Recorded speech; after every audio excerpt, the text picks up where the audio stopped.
couple more minutes.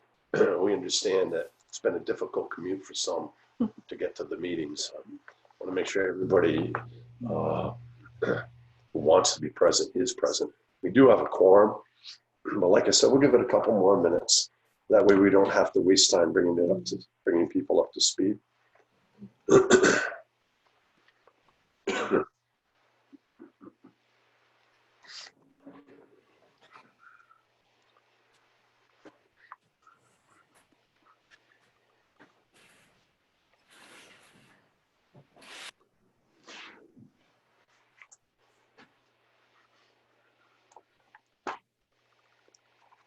We have 2 phone numbers there. We don't know who they are.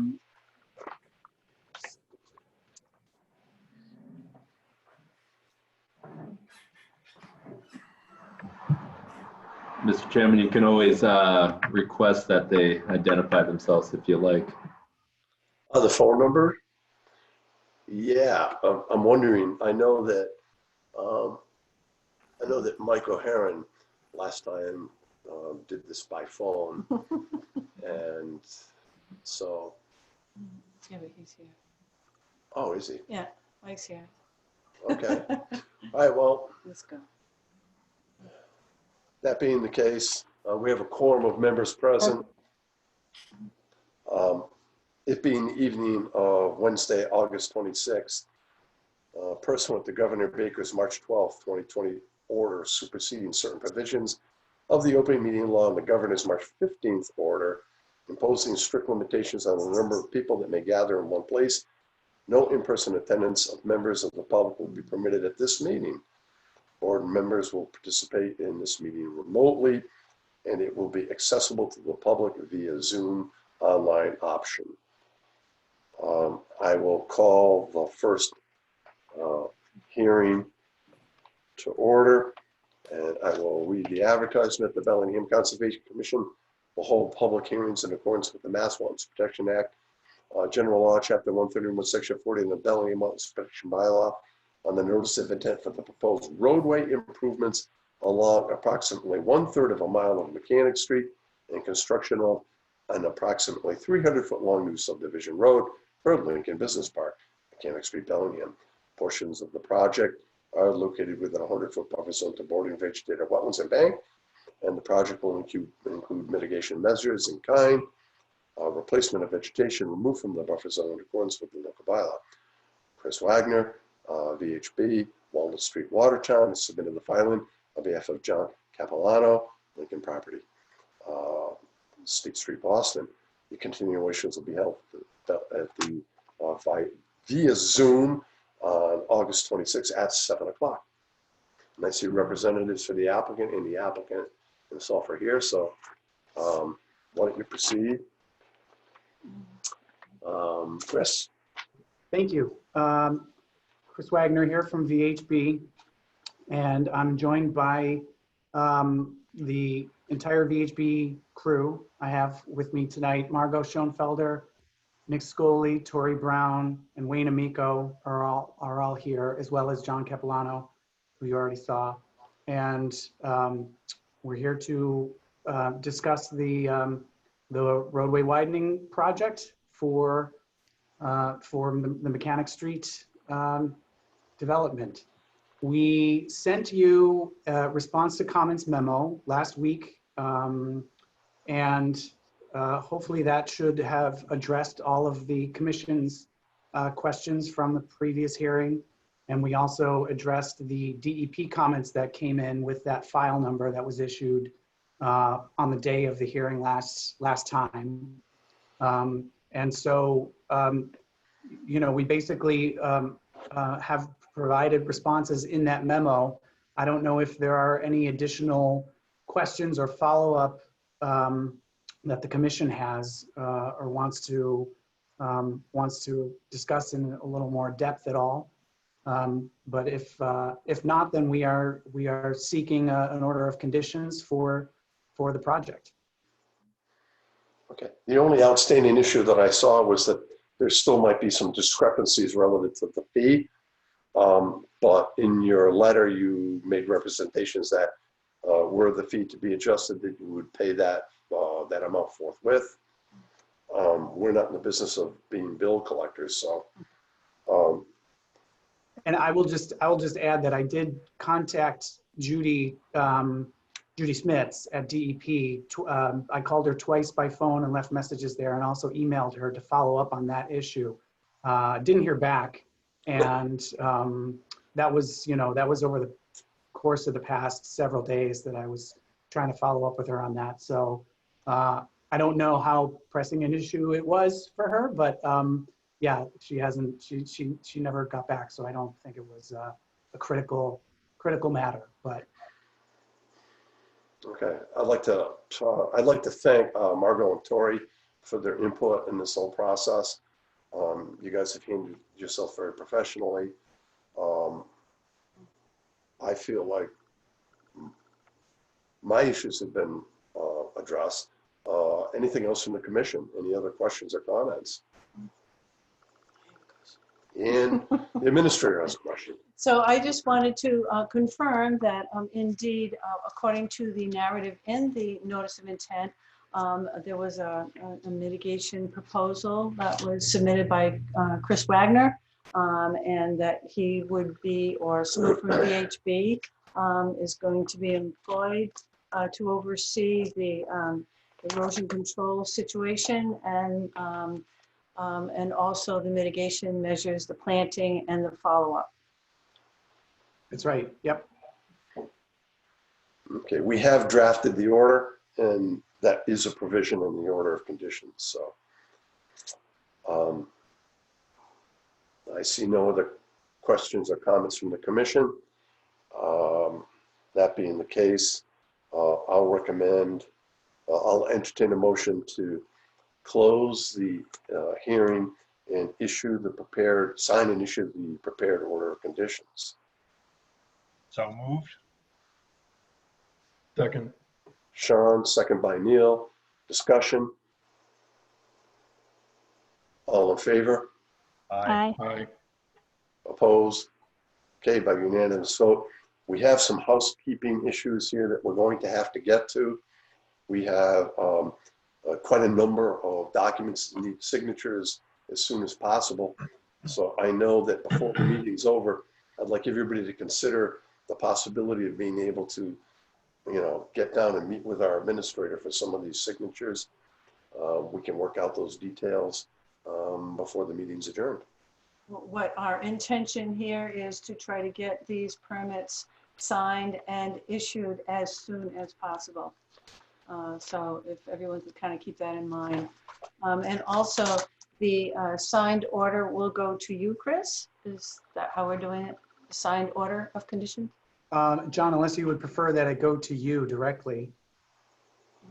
I think to Chris and me, please, Ann. Okay, so for recording purposes, I don't know if I'll have that many originals. Did you want a copy of it, John? I can email you one by PDF. Would that work? Yeah, be great. Thank you. Okay.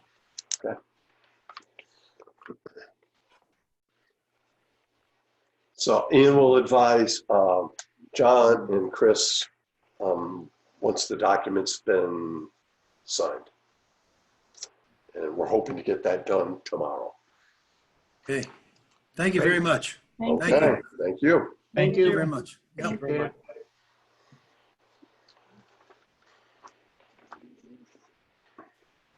Okay.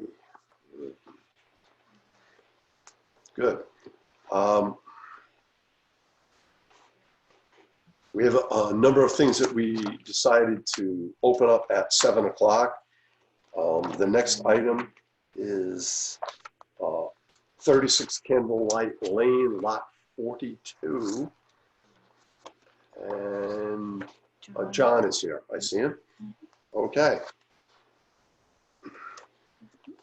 Bellingham Conservation Commission will hold continuations of public hearings in accordance with the Mass Wetlands Protection Act, General Law, Chapter 131, Section 40, and the Bellingham Wetlands Protection Bylaw on the notice of intent for the proposed construction of a single-family dwelling and associated grading and landscaping within the 100-foot buffer zone to bordering vegetated wetlands located at Assessor's Map 64, Block 212, Lot 42, 36 Candlelight Lane, Bellingham. Tom Libby, Gary and Howland, Milford, Mass. has submitted the filing on behalf of South Center Realty, 124 Drive, Milford. The continuations will be held at the Bellingham Municipal Center, 10 Magnetic Street, Bellingham, on Wednesday, August 26th at 7. Okay.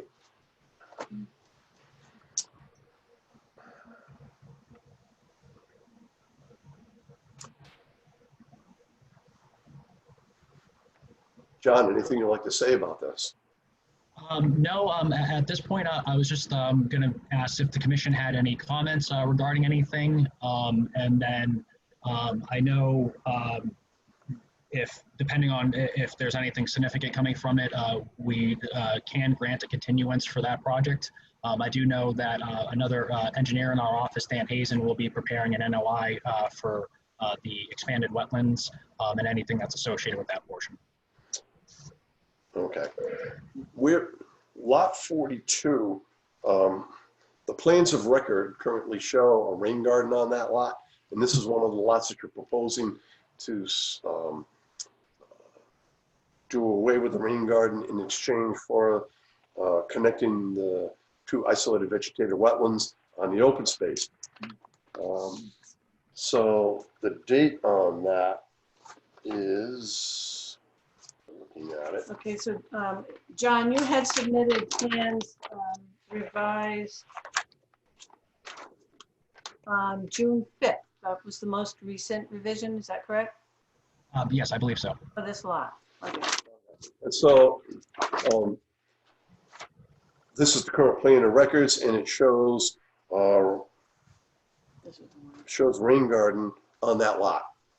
So we'll need to revise that, and we'll need to make a notation on the plan of record that in exchange for building a rain garden on this lot, mitigation will be provided by doing the wetland replication associated with a connection of the two IVL. And just for my clarification purposes, you mentioned that that would be noted in the permit, was that? No, I want that on the plan. Okay. In other words, you're going to show a plan of record and on lot 42, and we want it to be shown without the rain garden and a notation saying that a rain garden is not required on this lot because of the mitigation that you're providing.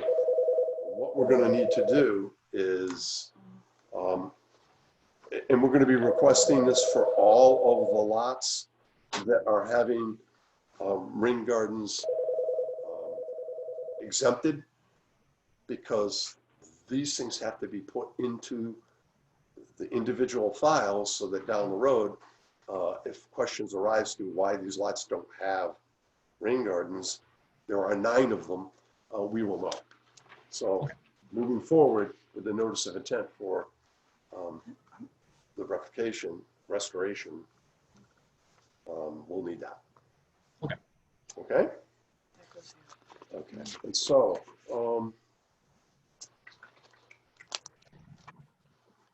continue this.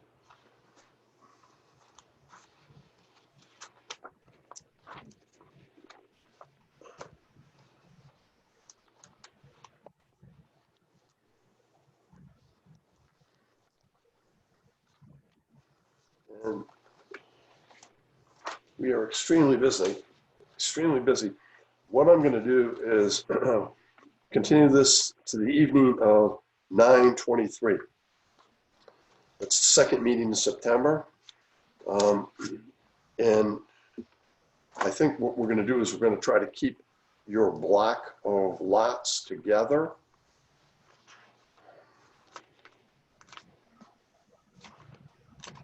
Okay, so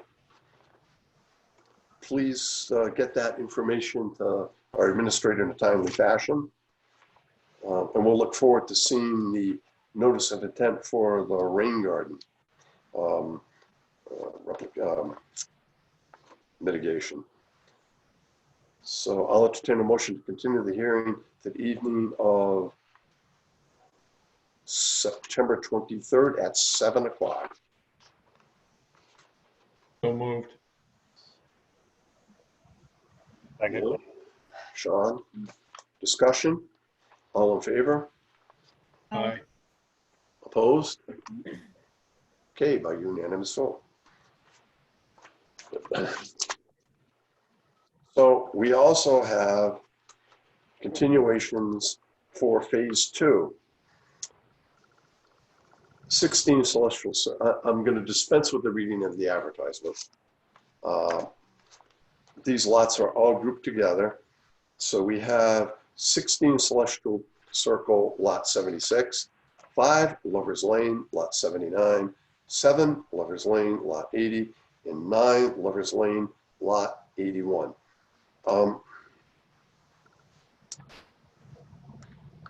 Could I make a suggestion? Go ahead.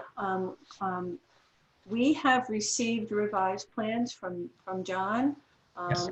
And I wonder maybe if you could give a presentation on the revisions that you Sure. submitted. Be great. James mentioned that he can allow me to do a screen share. I do have PDFs up on my screen. Please bear with me though, as I haven't used screen share just yet. So I'm gonna try to work out any kinks on the fly here. Okay.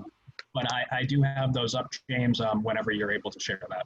You're ready to roll. All you need to do is click on share screen and it'll give you an option for that document. And you just click on whatever document you want to share with us. Okay, perfect. So hopefully I can swap through these here.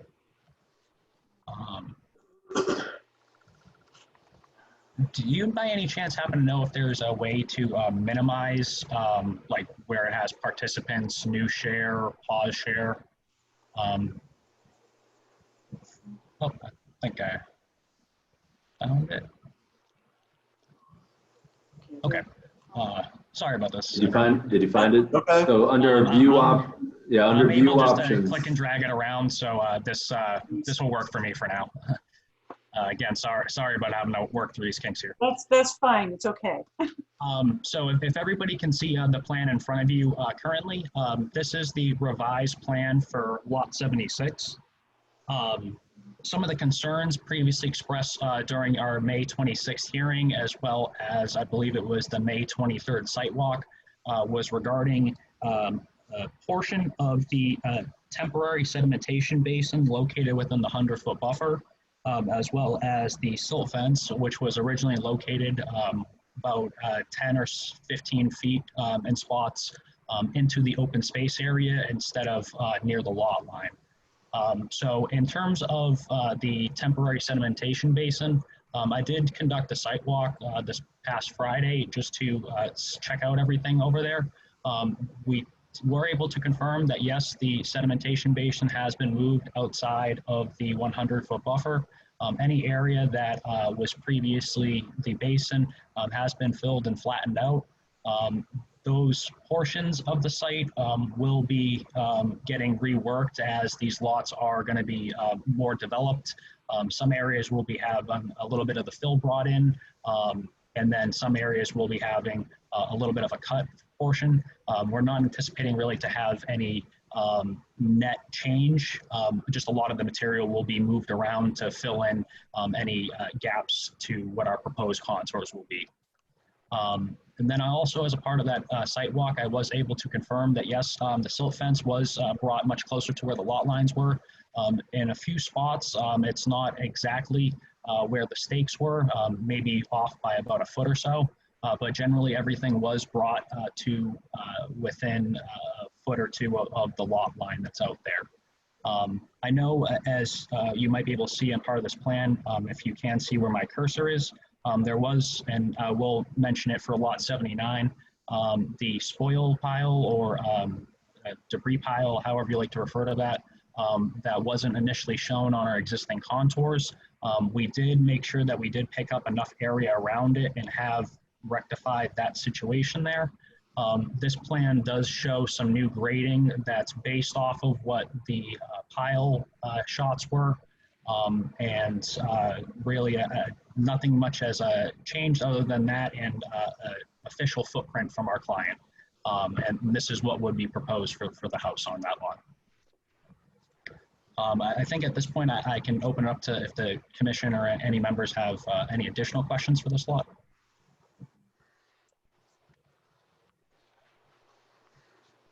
So this is 5 Lovers Lane? This was Celestial Celestial Circle. Circle, And- lot I'm sorry, 76. this is lot 76 you're talking about. Okay, fine. So what we're going to do is we will, I think it's our intent to continue these to the same evening as the lot 40 through 36 Candlelight Lane. And prior to hearing the continuation in September, we need to get out on site again to take a look at the revised plans, the work that's been done, not only on lot 76, but the other lots, and to see how they fared during some of the recent rainstorms. Mhm. So- I know from my visit out there, in terms of any areas that were previously disturbed with the silt fence, they did go through and clean up a lot of those areas, but I'd be more than happy to meet the commission out on site for a walk just to re-verify and satisfy any additional comments or questions you might have while we're out there. Perfect. What we'll do is Ian will advise when we can set up a meeting time that's amenable to the commission, and she'll let you know. Okay, that'll be great. I know also too, and sorry for going slightly off topic here, but we were going to be getting in the next set of NOI lots, which is going to be 72 through 75. Since this is right next to these lots in particular, is there any way that we might be able to piggyback a dual site visit as a preliminary site visit for those new NOI lots and then a follow-up visit for the ones currently being heard? I think that what we're going to do is we're going to maintain continuity and look only at these lots. We're extremely busy. In fact, we have our zoning agent here. I'm going to ask the status of phase 2 with the zoning board. Is there? Yep. So for phase 2 of Lakeview Estates, at this time, there's no building permits being issued. They're not quite there for building permits anyways, but the zoning board of appeals has made it clear that until such time as all the infrastructure is completed and to the appropriate level that it needs to be completed sufficiently, there will not be any phase 2 building permits. My understanding is they're working, the developer is working towards a design that might be suitable to fix the drainage issues down there. That is really the crux of the issues for the infrastructure that remains, but I haven't seen any updated designs. I don't know if you guys have, but until it's completed and rectified, at least that's what the zoning board has stated, that until it's rectified, there will be no phase 2 permits. So this is the drainage down on Silver Lake Road? Silver Lake, yep, Silver Lake Candlelight Lane, and so it's the basin, but not just the basin. It's the runoff that stems from the clear cutting of the open space up gradient of the basin, as well as Candlelight Lane itself. And so we're awaiting the notice of intent filing for that. And since the zoning board's not going to release any building permits for any other lots, John, what we'll do is we'll curtail our efforts to the lots that we have before us right now. Okay. Okay? Yes, thank you for the clarification on that. No problem. Do you have anything else to say about lots 79, 80, or 81? Have there been any other changes? Yes, I can go through those as well. And Please if do. there are any questions that do come up, please feel free just to stop me, and I'm more than happy to go over those. So next up we have is lot 79 here. In terms of what's really taken place, again, it was the silt fence issue that was previously brought up, as well as the historic spoil pile, however you like to refer to that. As I mentioned, for lot 76, we did pick up additional topo shots that started out in this area and then upwards of these contours currently where my cursor is. And then also that did extend down into 76 as well.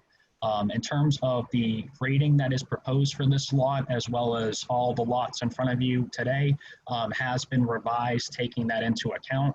After re-looking at this pile, we don't believe that there is going to be any large boulders or anything in it, but we are taking account into the grades there, and we'll be making sure that we're not going over the lot line or affecting anything adversely on the open space portion of the site. Also too, as a part of revisions for this lot, as well as the grades that we had, I know previously we had shown a small portion of our retaining wall located on lot 79. That is no longer the case.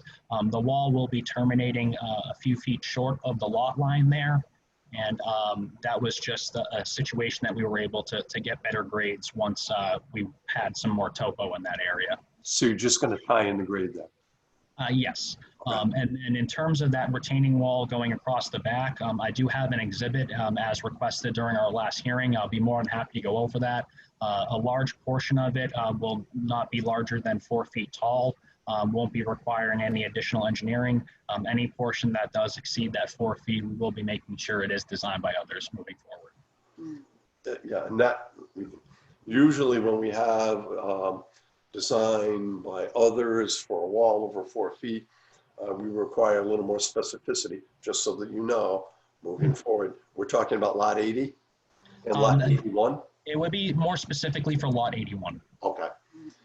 All right. But as of right now, that's what we have for major updates for lot 79. Does the commission have any questions or would like me to specifically point out or address anything? No, I think that was moving in the right direction. Okay, great. Again, Mr. Chairman, I have one quick little question on 79. Of course. It seems to show the rain garden kind of leaking over onto lot 80. I just Or is that noticed just a that cat? as I was opening it up. My apologies there. I will make sure that for the final plan, we do have that slid down. There is space where my cursor is to make the grading and everything work. That was just a very small oversight there. My apologies. Okay. Thank you, Neil. So if that's everything for lot 79, I can swap over to lot 80 right now. Mhm. If you do need me to go back to any lots, please just let me know. Sure.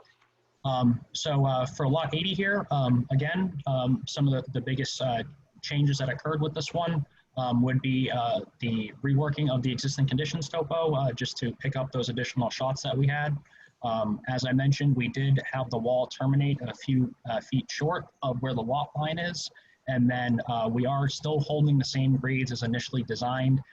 It's 290 at the top of the wall, and it'll be about 286 at the bottom of the wall. That would be a gradual slope down to where the rain gardens are. In terms of this rain garden here, it is same size as the other ones. We did try to tuck it up a little bit closer to the easement line just to make sure that any grading will not adversely affect anything on the open space side, and that we do have some room to work with there. In terms of some changes that has occurred on this specific plan since it was last seen in front of the commission, we did get an official footprint from our client, and that is reflected on the plan. And that is the only real significant changes that occurred for lot 80. Again, as with the other site visits, we did, I was able to confirm that the silt fence was relocated from in the open space area and was brought up closer to where the lot lines were. And we do still have stakes in for the rain guards in that area. Locations wouldn't really change other than a few feet here or there, just to make everything fit within the lot lines.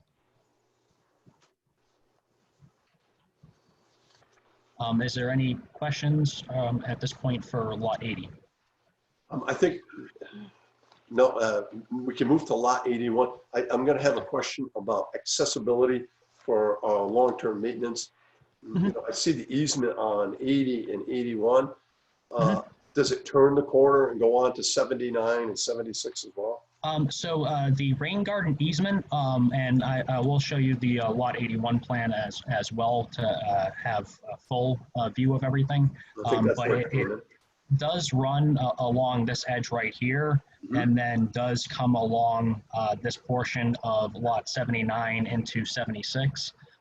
Between, I believe it is, yes, the lot 75 and lot 60 lot line, we do have a rain garden access easement, and then that area will be kept relatively flat through the easement to have anyone go through and be able to do any sort of maintenance on those rain gardens out there.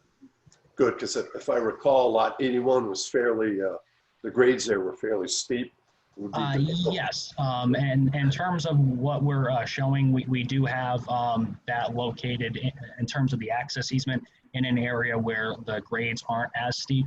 As I mentioned, that is shown on the lot 76 plan and will be also reflected on the lot 75 plan. Okay. In terms of the lot 81 plan, that is what's being shown in front of you right now. With this one here, again, we have received an official building footprint from our client, and that is what's being shown on the plan currently. In terms of some of the changes and requests that were previously asked in the May 26 meeting, we did eliminate the proposed rain garden that was located within the 25-foot no disturb area. And on the plan have shown that both the post and rail fence as well as the silt fence will be going outside of that 25-foot no disturb buffer that you can see located right where my cursor is. We also, due to the elimination of one portion of the rain garden, we are expanding and trying to fill up as much space for this rain garden here. And we'll make sure that it does meet any sort of pre-treatment or treatment requirements for any sort of runoff discharge. In terms of the grades, we were able to eliminate a portion of the retaining wall that was located here. That was able to be determined when we did pick up some of the additional grades with the historic pile on lot 79. After confirming with our survey crews, some of the areas out here were shot by aerial drone. So that's what might have caused a little bit of discrepancy in what the grades were and what's currently shown on the plans. But we did have several spot checks through the area, and a lot of the contours are, within a few tenths of one another. It's just some areas, if it was a little bit heavily wooded, might have not have accurately been picked up there. But as mentioned, the current existing conditions seen is as accurate as to date. In regards to the retaining wall, still 4 foot shown throughout the back portion of the site. This portion here along the edge will be designed by others just to accommodate for any larger grades, as there is a fairly steep drop off on the open space portion. In terms of any sort of grading there, we are going to be proposing some very minimal grading down the side, but we'll be having the post and rail fence running along the wall as requested by the commission. We can also make sure that the little placards previously requested can be installed on those fences as well. I think that for the most part covers everything with changes for lot 81, but I'd be more than happy to answer any questions if there are any. Cliff, can you hear me? Mike? Cliff? Yeah, go ahead, Mike. Okay, I wasn't sure I could hear. On lot 80 and 81, I'm not sure, I think we brought this up before. The retaining wall is 4 feet high according to the top wall, bottom wall measurements there. I Yes. thought we had talked about the concern that the yard is fairly level, but then there's with this drop off, they're not going to be doing any yard below the retaining wall, correct? That's where I mentioned that we can definitely have those placards there if there's any concerns for dumping of anything. Well, what's going to be at the top of the wall? The post and rail fence is at the bottom of the lot line there, but I don't see one marked on the top of the retaining wall. It might be a little bit hard to see, but I can definitely make sure that final plans will have that darkened up with an additional call out there just so it's clear for it. So there is going to be a post and rail fence at the top of the retaining wall? That was something that was previously requested and we can't have shown. Obviously, we wouldn't want to have any sort of tripping hazard for anybody that will be occupying those homes as well. So I think that is something fair that we can request with the client to achieve for everyone. Okay. Yeah. Is this the only one that has that 4-foot wall drop off, or is there another lot? I thought there were It's lot 80 and lot 81 currently. And then the eastern side of lot 81 next to parcel B here, this open space, this portion would be a little bit taller than 4 feet, just depending on where exactly we're looking at that wall. And is anything going in where it says parcel B there? Is that another lot? No, that's the open space. If I'm not mistaken, I believe it's the town that has ownership or will be having ownership over that. So I would, Mr. Chair, I would strongly recommend that along that side in particular, since it's so close to the house, that they mark that thoroughly with a, if that's going to be a post and rail fence with a higher than 4-foot high wall. Doesn't look like, how much space is there between the building setback and the fence? Right now, between the building setback and the fence, I believe it's several feet. It might be at most 5 feet, but Wow. I can add a dimension if needed for that. So they could open the window and throw stuff over the fence down onto the... It's a walking path. It is very tight on the eastern side for it, but we do provide more space for accessibility on the western side of that lot. In terms of any sort of position for the wall and for the house, house is set to within the setback lines, and we are trying to keep the wall a little bit spaced off that, just so that if any repairs or anything that are needed to be done, it's not directly on top of the house. Or under it, yeah. Okay, thanks. Thank you, Mike. Any other questions? Again, it'll be our strategy here to meet with the commission and meet with John on site with the revised plans to go over the conditions currently in the field and see if there are any additional issues that arise. I don't foresee anything, but we are going to do that. And again, our administrator will advise John when we're able to do this. So that being the case, I will entertain a motion to continue the hearing. Yeah. Sorry to interrupt, Cliff. I do have one final exhibit to show that was requested by the commission. That was just that retaining wall profile or elevation view. So here's just essentially a stripped down version of the lots that we just looked at. Hopefully this is a little bit clearer for everyone for what's being proposed here. Again, we have 2 official footprints, lot 79's footprint to be determined, but we are showing the current contours. Here we do have our 100-foot buffer, 25-foot buffer here, and then this is the portion of the rain garden easement that previously had a rain garden, no longer there. And then just below this, and I can go back up if anybody needs to see that or have a little bit more time to see that. We do have that elevation view for everyone, or profile view that is showing wall grades at several points along the wall, as well as that post and rail fence that's shown running along the line. And I will zoom in just so it's a little bit clearer for everyone. Oops. You do show a lawn area at the base of the wall on lot 81. Yes, I know it was previously discussed in our last meeting about some sort of seed mix there. I'd be more than happy to inquire on that. I just would like to get a little clarification on what seed mix you might be looking for to have. Okay, we'll evaluate that in the field. Okay. Okay. One other note, Mr. Chair, the right-hand side of lot 81, the wall that goes vertical right next to the house, is that Yes. just the block wall stopping above grade, or is there going to be a fence there as there is along the back?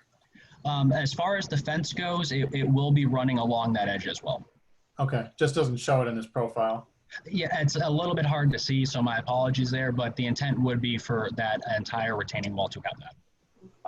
But what I want to also clarify is the block wall is used as erosion control, so it does go above grade there.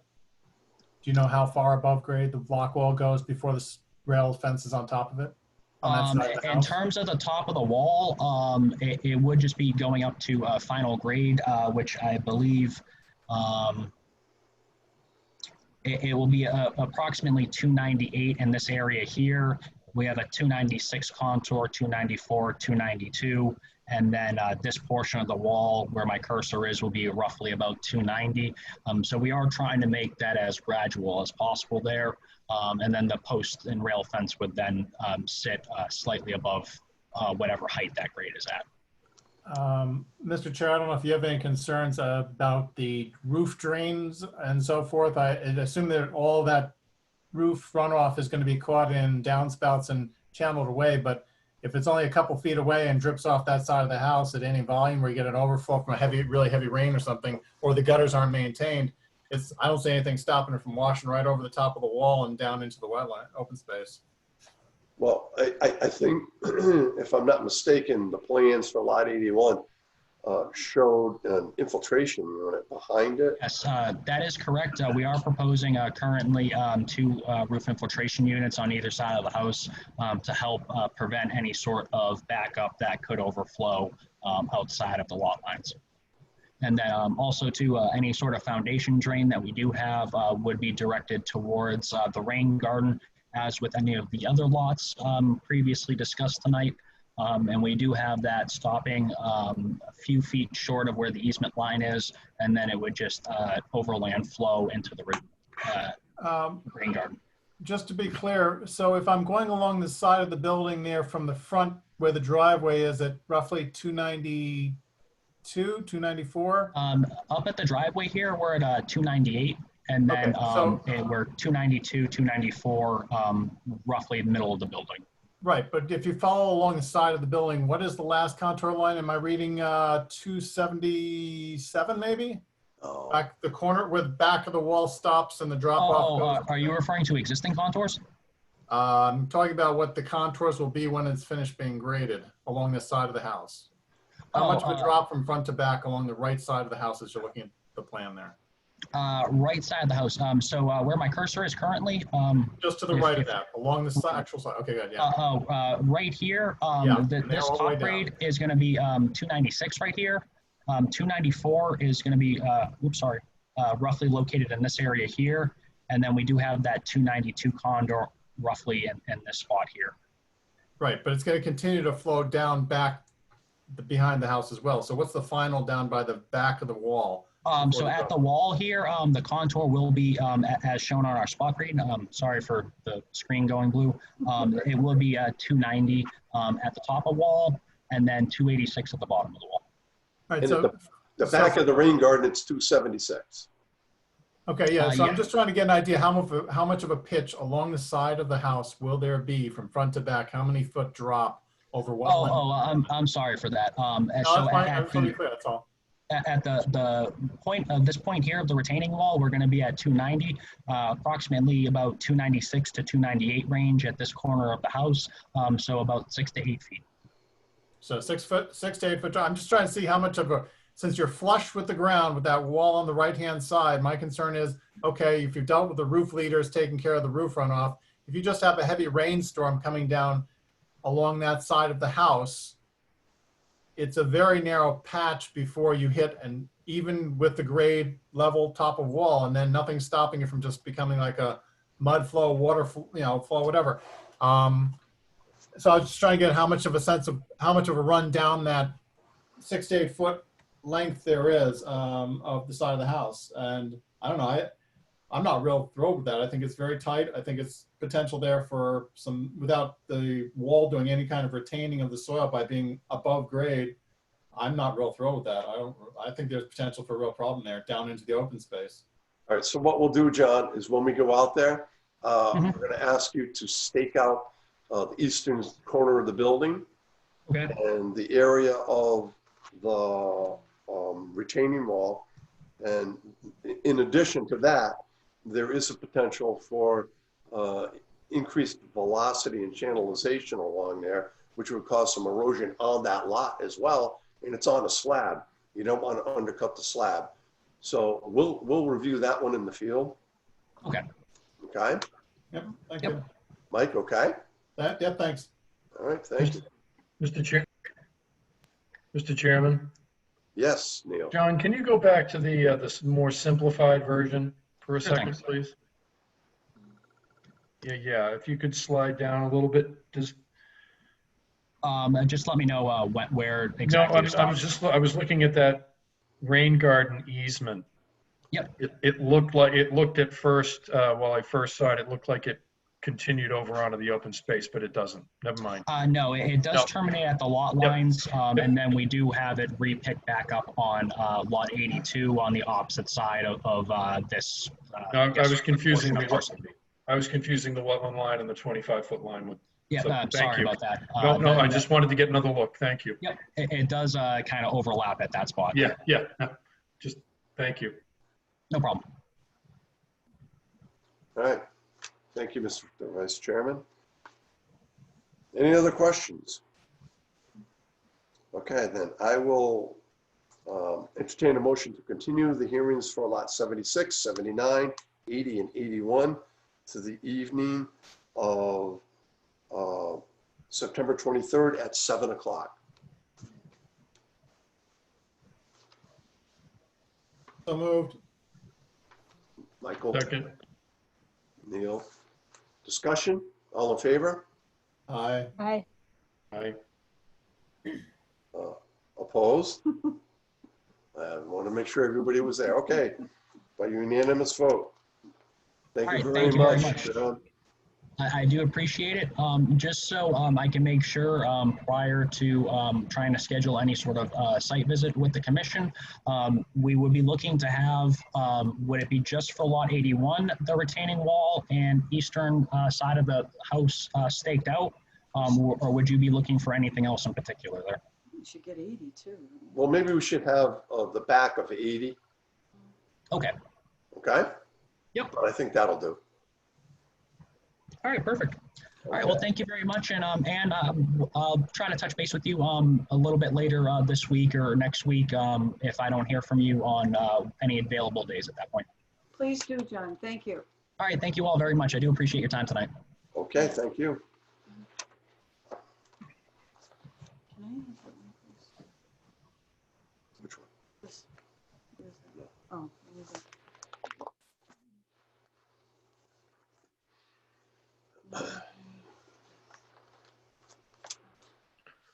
I think we should answer like pirates instead of saying R instead of I. Are you crazy? It's still early. It's still early in the evening. I second that motion. Okay, we're running a little behind schedule.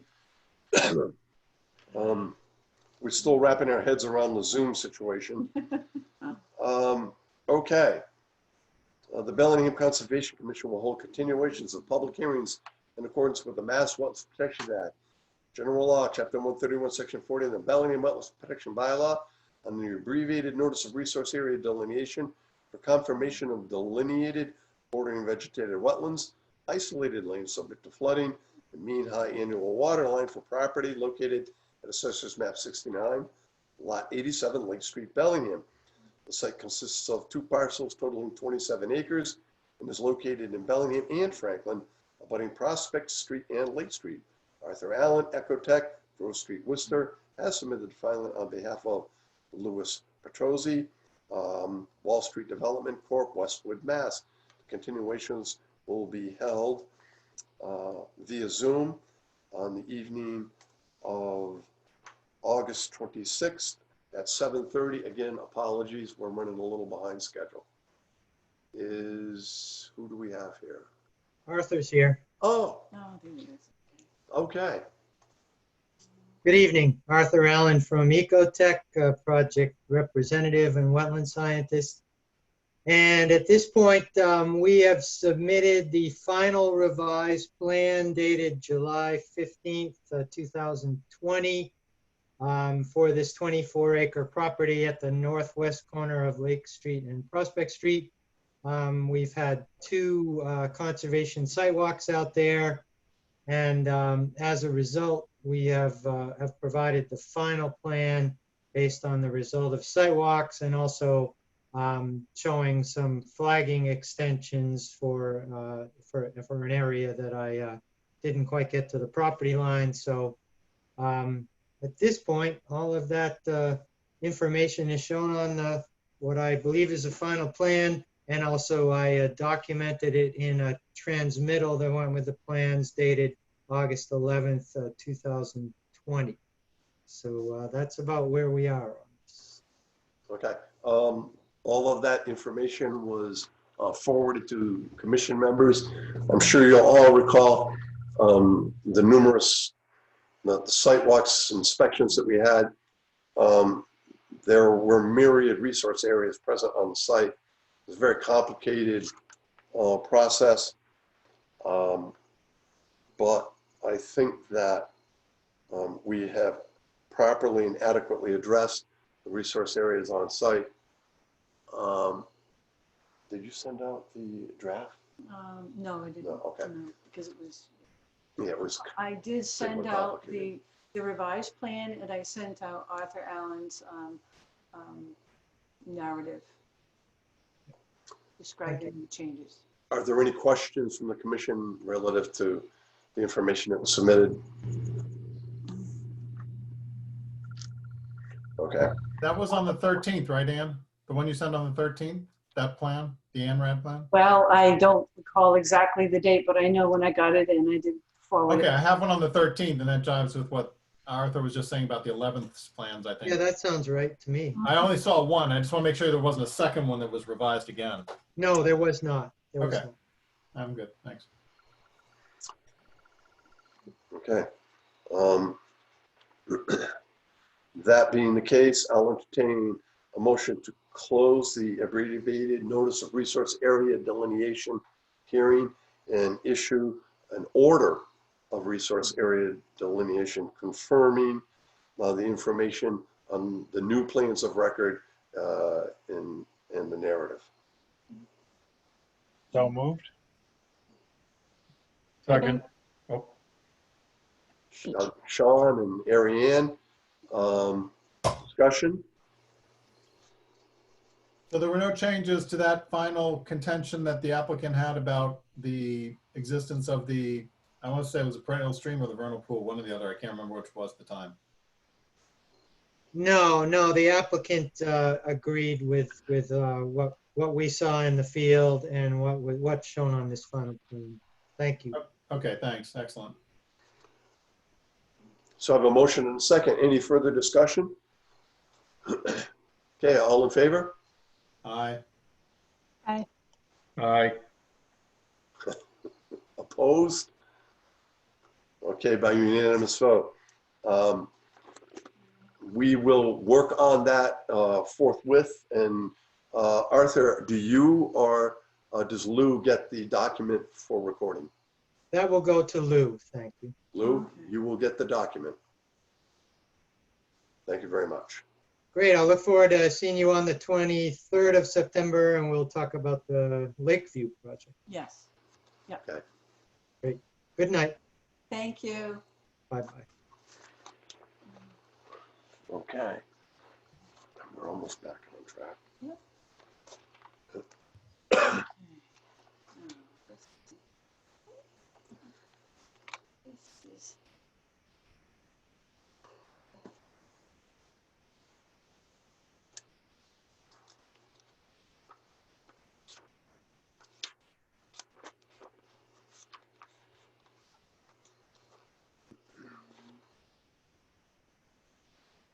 Bellingham Conservation Commission will hold a public hearing in accordance with the Mass Wetlands Protection Act, General Law, Chapter 131, Section 40, on the notice of intent for the proposal to construct a new access roadway, improvements to existing roadways, stormwater management facilities, utility improvements, including a pump station located within a 100-foot buffer zone to bordering vegetated wetlands, including proposed alteration of 150 square feet of BVW located at Assessors Map 45, Parcel 50, 6 North Main Street, Mill Street, and Common Street, Bellingham.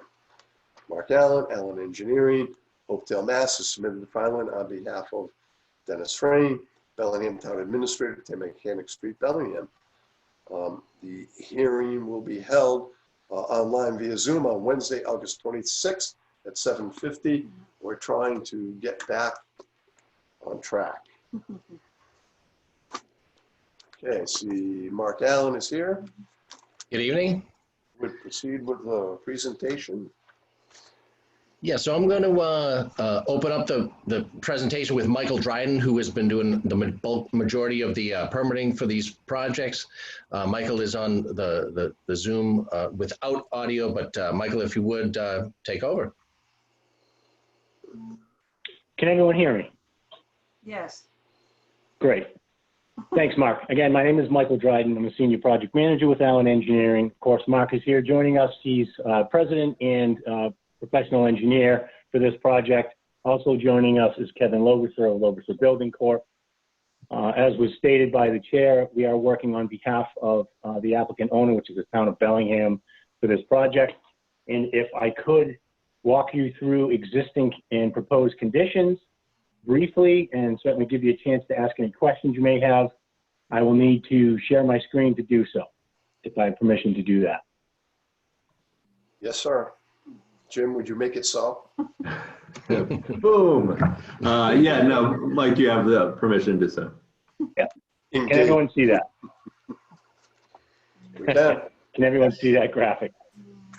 Yes. Great. Okay, so everybody is familiar with this project site. It's the site of the town offices. It's 18.6 acres. It's map 45, lot 50.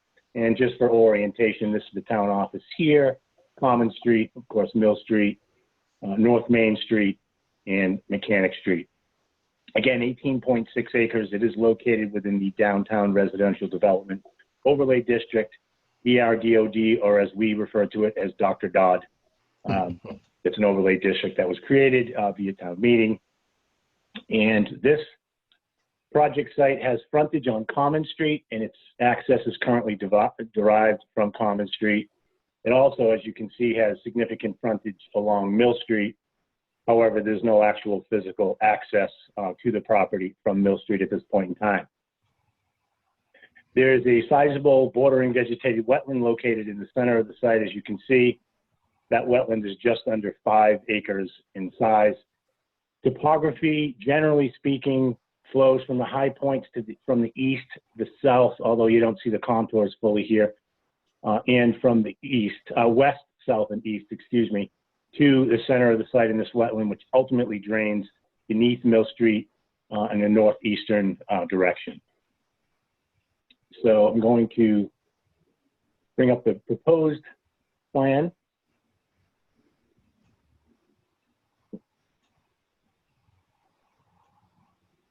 Same scale and orientation. And let me just walk you through the improvements, some of which were briefly mentioned in the opening statements.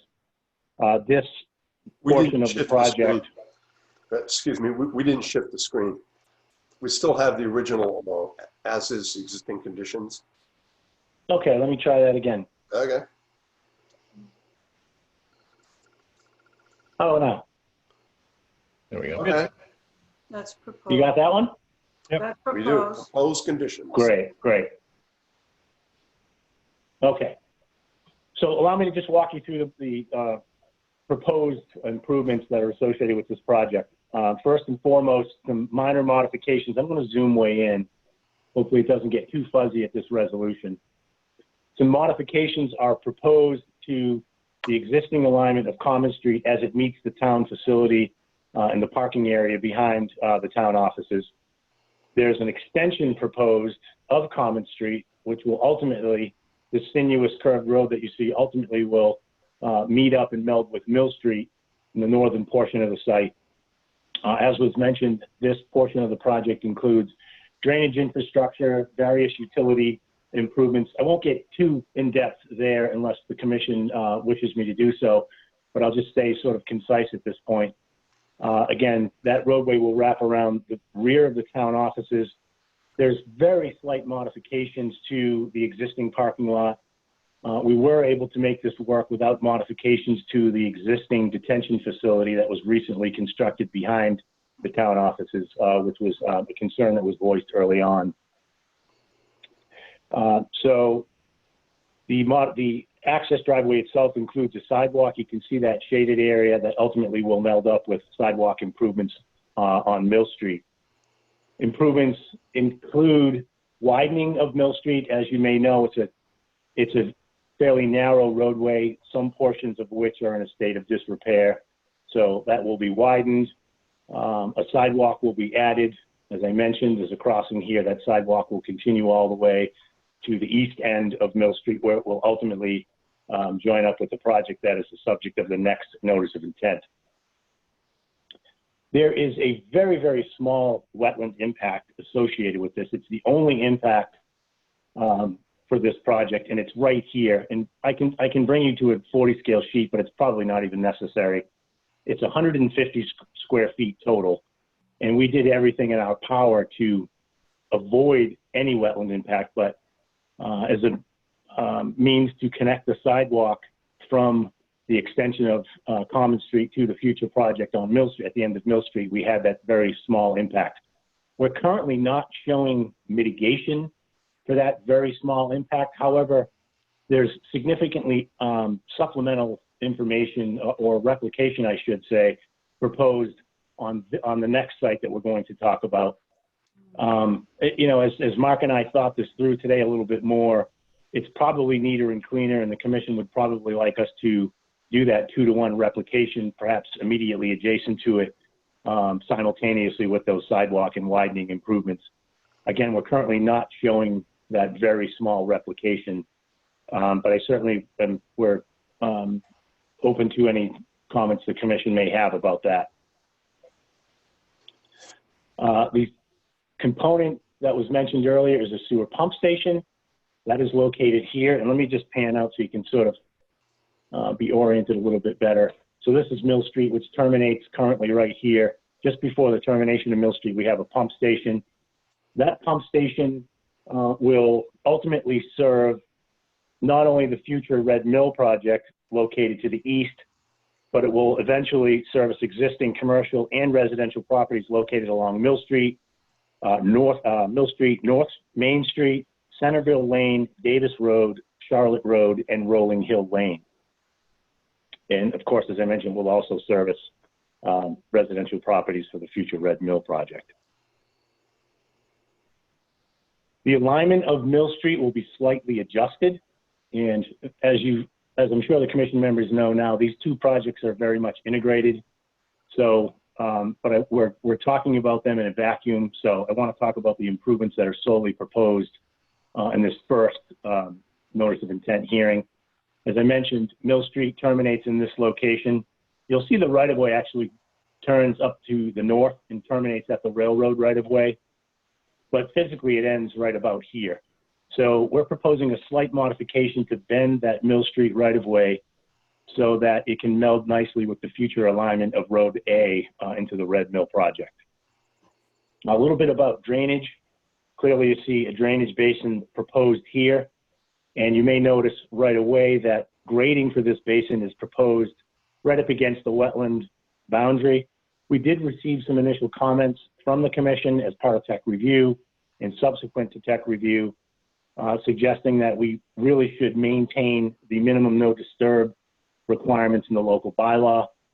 Our initial approach, since this project is being proposed by the town of Bellingham, who is ultimately exempt from that local bylaw, was to try to keep that basin as large as it possibly can so that it could take as much drainage from off-site areas associated with the future intersection improvements, which would ultimately help the town with compliance with its MS4 requirements.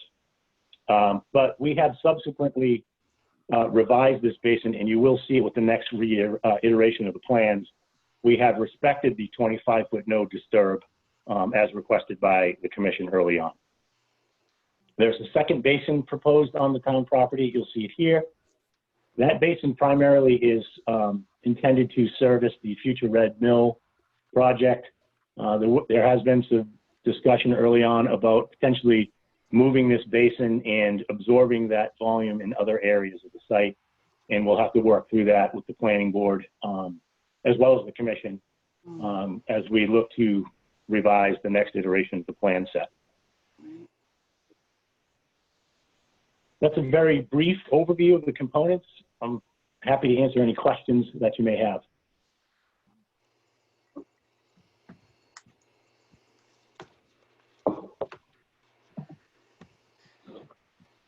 Just so that everyone understands with a high degree of clarity, this is a very complicated project, especially taken in conjunction with the Red Mill project. And this review will not be conducted via Zoom. This project will need to be conducted face-to-face, in person, where we can properly review the plans.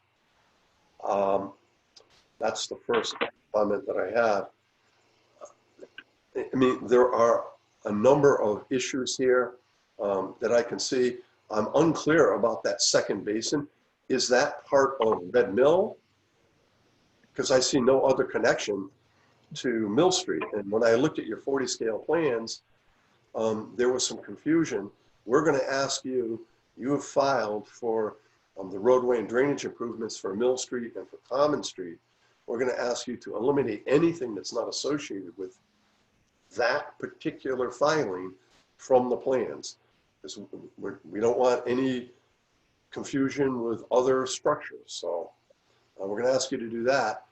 And in addition, at the northeast corner of Mill Street, it appears by my scale that you are in the riparian zone to the Charles River. We're going to ask you to clarify that. Obviously, there's a lot of drainage here that's going to need to be addressed. You speak to accepting drainage from other areas in town. We have not received the peer review comments. We have not received the scope from the peer review firm that we use. It'll be BSC again. So I can't speak too much to the drainage. We know that if we're accepting drainage from other areas in town, you know, meeting the criteria for the MS4 is going to be paramount. You're already aware of that. So the last observation I have is that that wetland line has not been verified. The delineation has not been verified in the field. You do have an order of resource area delineation for the major project, the Red Mill, but not for the area behind behind the town hall.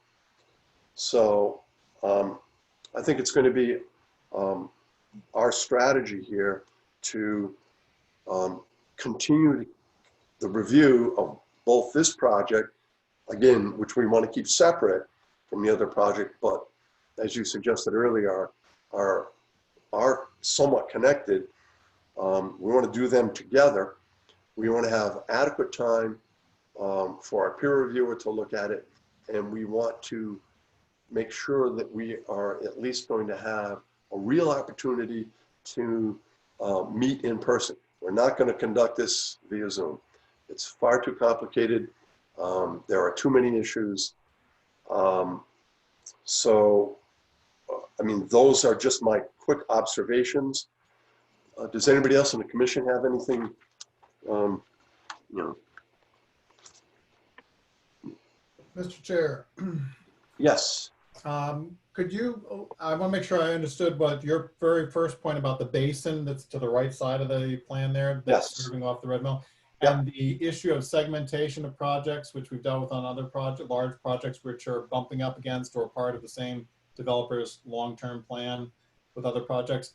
If this is if this first project for the Common Street roadway and drainage basin and behind Town Hall is a town project and maybe subject to waiving of certain bylaw regulations or not, the basin, can you have a basin from another project be within the scope as defined, if the red lines are the scope of the project, this that we're reviewing right now, at all? Or is that what you're suggesting, that that needs to No, that's, be removed as well as on the plans, not just referred to? Mike, that's an excellent point, because what I'm looking at, and I was kind of hinting at it, is that that basin on the right is servicing Red Mill and it's on town property, and I don't understand how it could be there. That was my Well, question. if I could interject, Mr. Chairman, Sure. we certainly understand everything that was just said. The initial approach to the project, considering that in the town of Bellingham, detention basins cannot be located on a private lot, and ultimately they are located on a parcel of land that the town of Bellingham will own and control. So, with the understanding that both projects were sort of integrated, this was an initial approach because it made a lot of sense purely from a drainage standpoint, and it certainly could be proposed as part of this notice of intent. It's work that's proposed on town property, and as long as it's properly captured and permitted, it certainly is legitimate. However, as I alluded to, we have already received comments from the town administrator about this, and we are currently looking at relocating the volumetric storage of that basin to other areas on the site. So there's been a lot of discussion. We understand where you're coming from, and we're working to solve that now. Okay, and that makes my earlier comment relative to only providing plans for the areas that are proposed for this particular project separately, so that we divorce them from any other confusion with the other project. And just to Mike's point too, just to reiterate the town-owned basin land, this project is being proposed as a eventual public right-of-way acceptance through standard subdivision control law. So at the end of this project, all 4 roads will be turned over to the town in similar fashion to other subdivisions. And when we start getting into the drainage for the next project, you'll notice that each drainage basin is on its own separate parcel, not associated with any private party, and that the town of Bellingham, its requirement is that they accept the land in fee under which the drainage basins are located. So this was in conjunction with all other Bellingham projects. Again, you will be accepting those drainage basins in the next notice of intent as town-owned land in the future. That was the small miscommunication with this basin, but you'll see that we'll be able to easily accommodate that volume elsewhere just by rerouting it without losing any units. Okay, we're going to get to that in a minute, but I am going to ask Mr. Cuthbert, the basins that are being proposed for town ownership are located in open space, and did the applicant take credit for preserving open space with basins on them? Was that part of his calculation? So in keeping with your own rule, I was gonna focus, or you're talking about the other project, right? Yeah. Cool. You know, actually, I should, let me. No, we I know really what shouldn't be you're getting discussing at. the other project at all. No, you're absolutely correct. My mistake. My mistake. Okay, so now it appears that we have some work to do here on the plan sets. We have some engineering review that we'll be waiting for, and we have a wetland delineation verification to complete on Mill Street. One other quick thing, you have the reason you have wetland impact on the south side of Mill Street is because you're putting in a sidewalk. It's not possible to put the sidewalk on the opposite side of the street. It is not, unfortunately, Mr. Chairman. The other side of the street is actually, the right-of-way is right on the edge of the traveled way, edge of the paved way. So the only area within the right-of-way of Mill Street is on the south side. Okay. All right. All right. So what we'll do. Can I just add? Mr. Chairman, can I just ask one quick question? Why are we creating a road where there already is? We already have a road. Why do we need a new one? No, what are you referring to, Neil? Well, Mill Street Yep, already exists. yep, Can I take that one? sure, Jim. I don't understand why it needs to be connected. We Yep, need to so- connect, we need to build a new road and have all these impacts for someplace where a road already goes. Yep. So this actually stems from a planning board corridor study that we did previously with when Lincoln was being permitted before us. We looked at the town center. We looked at Route 140, 126, and specifically we looked at this one intersection at Mill Street there. And we looked at the safety standards, and we deemed that taking a left out of there was not safe in any measure. And so we explained to this applicant that that wouldn't be a suitable intersection for any sort of left turn out. We could certainly discuss potential for left in, right out, whatever it may be. But some of the recommendations were even to just disregard that intersection altogether or take it away. I don't think we're at that point though, but so what we requested was that this applicant look at a connection point that brought it to a light that already exists at the town center, of which we had just received a grant because of Lincoln and others to invest in that section to make it wider and also to make it safer. You know, the Mill Street area has, I think, 4 or 5 industrial buildings there. And they have tractor trailers that go down that road. So we would prefer that it's another safe location that they turn again to a lighted intersection. So this stems from our due diligence and requests. Neil?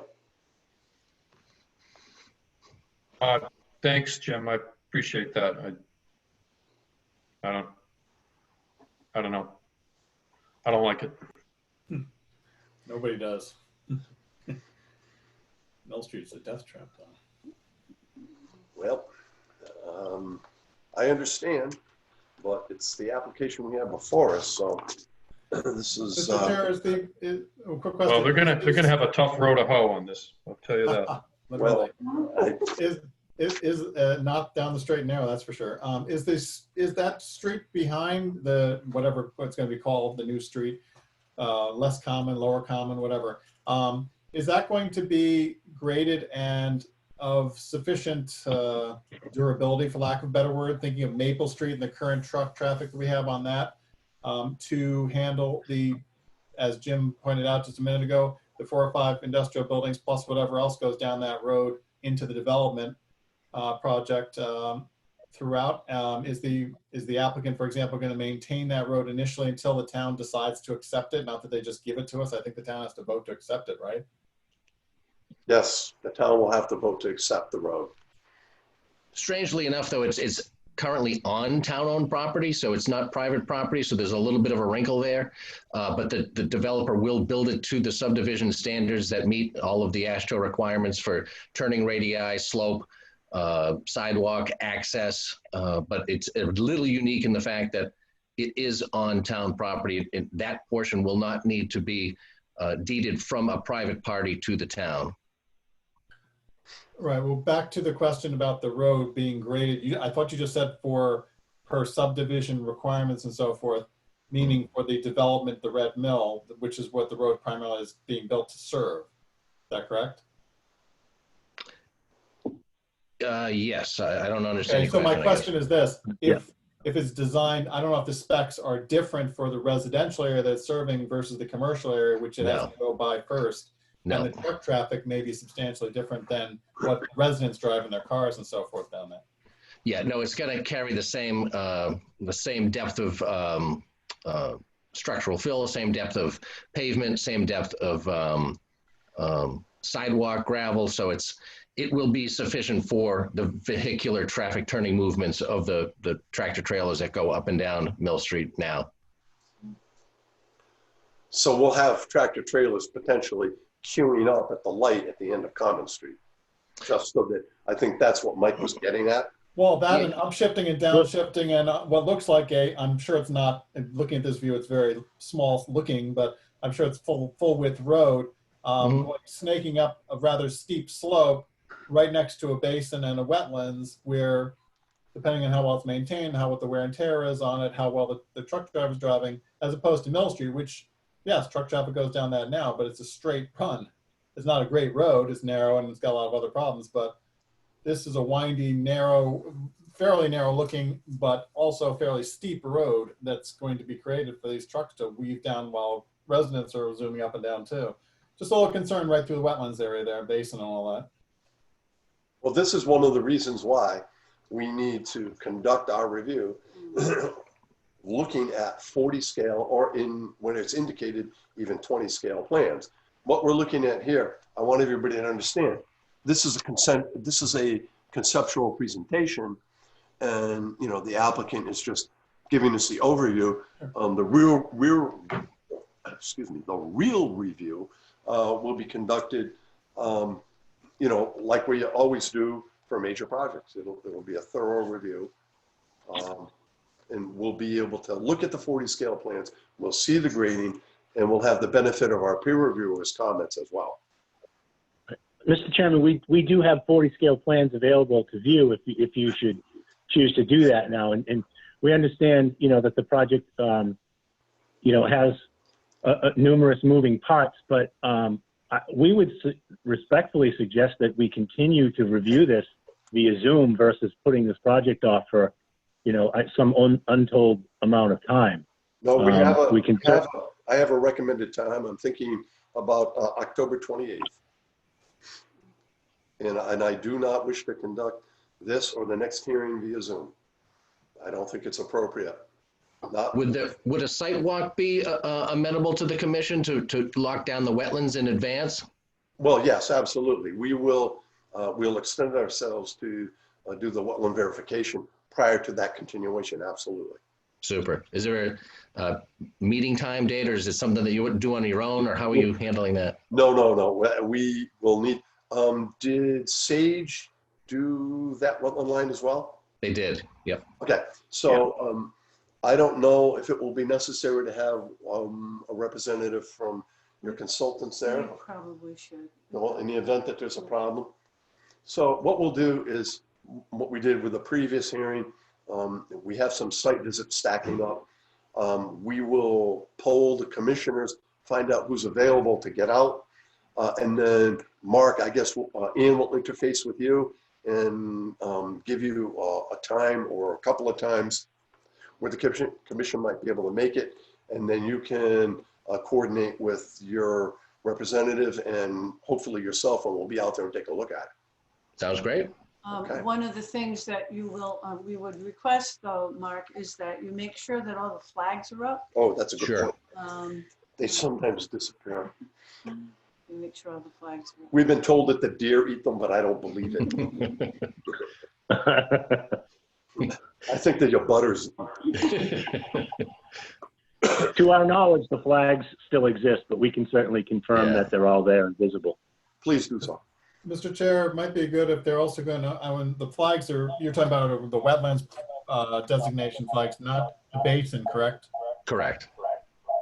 I We think could the basin- stake knowing out the location of that basin too. would be nice. Well, one at a time, please. I was recommending that the basin, if it could be marked, would be good. I think, just some sort of point of reference for it. Just do the wetland. Let's just do the wetland. Let's just do the wetland verification first, because apparently, things are still, there are moving parts here. So until we get the absolute final, then, there could be changes that are a result of subsequent peer review or our 40 scale review in person. So let's just lock down the wetland delineation. Mike, do you think? Did you, oh, that's fine. I have no problem with that. It did make sense. Did you want to have them verify before we go out the, Charles River border on the top of the plan there near the road? Yeah, I requested that they're going to change the plans and eliminate the basin and they're going to show for this particular application only activities proposed as part of this notice of intent.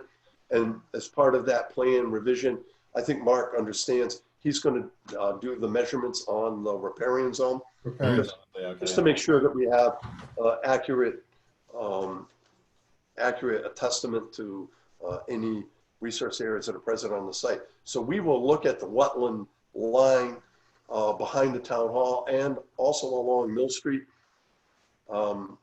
especially in the area of direct impact or, very close to the actual wetland line itself. And one question, Mr. Chairman, I'd like to just make sure, I would imagine that this wetland line is on the existing plan sheet in a 40 scale? Yes. I could pull it Yes, out. it is. It's just easier if I just asked. Thank you. Yeah. It is. And just, if I could, just to address the riverfront, as you'll see on the next item on the agenda, the riverfront area actually is defined, and it's well short of this point of the property. But we will confirm that, Mr. Chairman, to your point. Okay, thank you. Cliff, I'd like to make a comment. Yeah, go ahead, Brian. So the basin that's behind the town hall is going to be discharging more water is going to be discharging from that basin into this wetland. And that crosses Mill Street between the 4th and 5th building. You know where the plaza? Yeah, it crosses right there. Okay, yep. And what happens is it overflows and it runs along the railroad tracks down there. And it's a very small pipe that's going under that road. So we're going to have an increased volume there, I would assume. Good point. Yeah, I mean, there may be some minor volume increases, but what we're required to do under the stormwater management policy, more importantly, is to mitigate the peaks. Mhm. So quite often you have a slight increase in volume, but the more critical thing, again, is to mitigate the peak flow, which is the function of the basin itself. Mhm. We may ask you to mitigate downstream volume as well, because we're not going to create a flooding situation for, we've already had one of the people, I think at the very end of Mill Street, complain fairly vociferously relative to constant overflows on their property. We're not going to do anything to increase the volume there. But this is a preliminary cursory review. And so I think you guys are getting a sense, the commission's getting, this is their first cut at this. You made the presentation. You're getting some ideas about where we're going with that. And so I think as we move ahead, let's hope that we can all meet in person, because we have a lot of work to do. We have 11 hearings tonight. So I think unless there's any more questions, we'll have ample opportunity to address things with more specificity moving forward. Again, this was an overview. We just threw some ideas out about where we were coming from.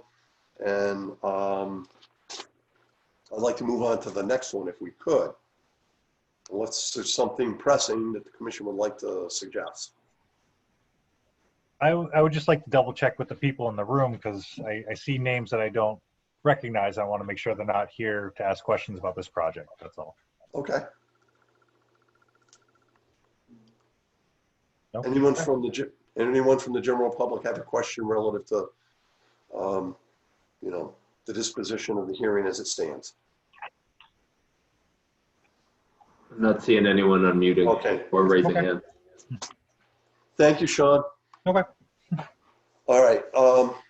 That being the case, I'll entertain a motion to continue this hearing, hopefully in person.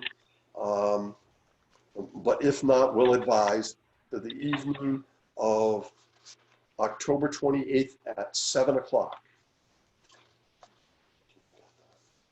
So moved. Again, Okay, I have a motion and a second. Discussion? All in favor? Aye. Aye. That's a unanimous vote. Thank you. Okay. Thank you. Thanks. Now.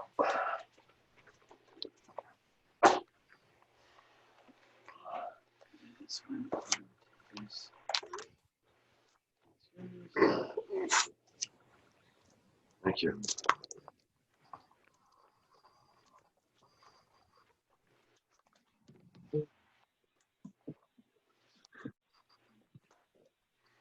Bellingham Conservation Commission will hold public hearings in accordance with the Mass Wetlands Protection Act, General Law, Chapter 131, Section 40, the Bellingham Wetlands Protection Bylaw, and the notice of intent for the proposal to construct roadways, associated utilities, and stormwater management system for the residential subdivision entitled Red Mill on the Charles, consisting of 109 single-family dwellings and 54 townhouse units. The proposal includes 247 linear feet alteration of bank, 3,180 square feet of impacts to bordering vegetated wetlands, with 6,600 square feet of proposed replication, 967 square feet of impacts to land under water bodies and waterways, and 170,892 total square feet of proposed alteration to the riverfront area, including 17,969 square feet in the inner riparian zone and 99,923 square feet of impacts to the outer riverfront area. The proposed project is located at Assessors Map 51, parcel 13-1, Mechanic Street and Mill Street, Bellingham. Mark Allen, Allen Engineering, Hopedale, Mass. has submitted the filing on behalf of Kevin Lobisser, Charles U. Road, Hopedale, Mass. The hearings will be held online via Zoom on Wednesday, August 26th, 2020 at 8:20. We're a little bit behind schedule. So we do have things after you guys. So I will start my watch and we'll give you the half hour of allotted time. Great, thank you very much, Thanks. Mr. Chairman. I'm going to defer to Michael Dryden, who's been handling the applications to this point, but just a brief overview before Mike gives you the nuts and the bolts of the subdivision itself. The reason why we are before you here tonight is a result of this part of town being issued an overlay district. It's the downtown residential development overlay district. That being said, it was a town meeting vote in which we petitioned the town to have this area zoned to have a cluster development of residential homes in lieu of giving up 40% of its land to the town for open space. And again, that was in October of 2018, where we supplied some schematic drawings at that time to show that this type of a development could work. It had a couple of different in and outs that were mentioned previously with the Mill Street change from Mill Street to Common Street. But for the vast majority of the layout, it's virtually identical at the scale that we're going to look at it tonight, sort of from a 30,000 foot view. So that's where we are here tonight. We've submitted plans to the Planning Board. We've submitted plans to the Conservation Commission. We are going through a MEPA process for the project, and look forward to working with the Commission to get this open space project approved. And I'll hand it off to Mike to give you the nuts and the bolts for the project. Thank you, Mark. Once again, I'm going to share my screen. Oh, wrong one. It's hard for me to see this thumbnail, so bear with me. This is the same map that I had used previously. It's an overview map. Can everyone see that? Yes. Great. So we're looking at the eastern portion on this map outlined in bold red. This is just under 86 acres in size. It's map 51, parcel 13-1. It's also, as Mark mentioned, it's part of the DOD overlay district. It's also located partially within the water resource district, if you can see that light line that I'm tracing. So this portion of the site is in the water resource district. The site is owned by Varney Brothers currently, and as everyone knows, it's a current gravel operation, so much of the site is disturbed, and the topography is very irregular for that reason. We'll get a little more into that in a bit. I know we have some time constraints, so I'm going to try to go through this as quickly as I possibly can. In terms of frontage, this parcel fronts on Mill Street in this location, and it also has frontage along Mechanic Street in this location. I want to spend a little bit of time talking about resource areas, even though this particular project site is subject to an ANRAD. All of the resource areas were confirmed via an abbreviated notice of resource area delineation and subsequent order of resource area delineation a little over a year ago in July of 2019. So what we have, just in summary, is bordering vegetated wetlands that are associated with this unnamed perennial stream that runs through the site. It bisects the site. So you can see the wetland area in here, and then there's some bordering vegetated wetland that flanks the unnamed perennial stream. There's another bordering vegetated wetland that's associated with an intermittent stream. You see this long linear wetland area in here. Within that area is an intermittent stream. We have two areas of bordering land subject to flooding, and probably kind of difficult to see on this map, but this dashed bold line right here, I'll trace it for you. That's one area of BLSF, bordering land subject to flooding. The second area of BLSF is this bold line, and it cuts back to the east. So this long linear strip is BLSF. We also have some isolated land subject to flooding. Again, all this is depicted on the ANRAD plans. This circular area you see here is ILSF, and we have two other areas, one here, this outline, and then this smaller shape that you see here. So there are three areas of isolated land subject to flooding. We have a total of 6 vernal pools on this particular site, and they are not currently certified, but they meet criteria, and I'll outline their locations. There's a very small one here, the second one here, this location, longer linear vernal pool, another one here, and finally 2 more in this location, and another one here. And just a little bit of background, I'm sure the commission knows this already. Because of the nature of this, the existing use, the gravel operation, the majority of these vernal pools, and I want to say 4 of the 6 or 5 of the 6 are a direct result of human activity and excavation on this site. Again, we all understand they meet the criteria, but we would respectfully suggest that these vernal pools, other than the one to the south that's located within the wooded area that is more of a, what I'll call pristine, are a result of human activity. There's no natural heritage mapping on the site for rare or endangered species. Topography, what do we say about topography? Obviously, it's a mining activity now, so we do have some irregular topography in areas. We have our highest elevation along the eastern portion of the site, around elevation 330, in the northeast corner, down to about 206. So that's the extreme grade change across the site. Everything else falls in between those elevations. So let me just jump over to the next map again and give you a concise overview of the proposed project. So the development program consists of 109 single-family dwellings on individual lots. So we have 109 dwellings and 109 individual residential lots.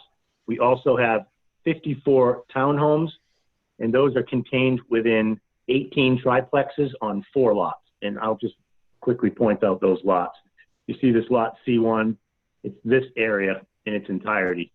So there'll be triplexes basically outbound of Road A there, triplexes on lot C2 in this location, C3 here, and C4 here. All the single family that I mentioned, the 109 lots, are located north of Road A. So access to the property, as we've talked about already, is via Mill Street here, and also the frontage that I pointed out along Mechanic Street in this location. So the through road, again, Road A, is a collector road It's about 4,500 linear feet, connecting the terminus of the current terminus of Mill Street to the frontage on Mechanic Street. That is again, a collector road, closed drainage system, curbing, your typical cross section that's included in the subdivision rules and regulations. The remaining roads, Roads B, which is this loop road, Road C, this internal road here, and Road D, the paperclip. Those roads are currently designed as low impact development, and we're all familiar with that. No curbing, no typical conventional drainage structures, roadside swales, things of that nature. Those roadways are much narrower, 24 feet in width versus Road A being 30 feet in width. So again, low impact development for those roadways located north of Road A. Just one thing I did want to point out at the Mechanic Street intersection, the initial 300 or 400 feet that are currently designed and shown on the plan are somewhat in flux. It will look very similar to what you see here. And again, we're looking at an overall plan, not the 40 scale, but Lincoln Property, as you know, is currently developing land just east of this project site. And you see the sort of stub that points to their property. We're currently coordinating that design, not only from a geometric standpoint, a roadway design standpoint, but to make sure that drainage is adequately addressed between both projects. Open space, I believe Mark mentioned it a bit earlier. The requirement is for 40%. This plan represents 51% open space in 2 open space areas. Open space A, primarily located in the middle of the site here, although it does wrap around the perimeter there, wraps around the perimeter of Road D, and then continues along the eastern site boundary. Open space area B is in this location. I'll just outline it quickly. And again, those 2 open space areas total about 43.8 acres or 51% of the project site. Those open space buffers do 2 things. They provide significant buffering to adjacent residential properties, and they also maintain buffers from the proposed development to the vast majority of the resource areas located on the site. So the impacts were quickly mentioned, and I believe the chair read from the local bylaw application the impacts that we're talking about. There are 2 crossing locations. That's where the primary impacts occur. In this location of Road A, crossing number 1, there's an existing culvert. There's an existing box culvert, much smaller. What this plan represents is a much wider box culvert that meets the Mass DEP stream crossing standards. That's the crossing of the unnamed perennial stream. The second crossing occurs here. As I mentioned earlier, within this wetland, there's an intermittent stream. Again, this will be an open bottom box culvert designed in accordance with stream crossing standards. We did outline all of the impacts, including the riverfront area impacts, and I realize that, as has already been said, peer review has not looked at those yet. But we have all of those numbers. We're happy to share those numbers if more information is needed, but I believe we provided adequate information in the application, both the local application and the Wetlands Protection Act forms, to summarize those impacts. There are a few waivers that are being requested. I think it's probably worthy of quick discussion just to run through those waivers as they relate to the local wetlands protection bylaw in town. There are 5 of them. I'll just go through them very quickly.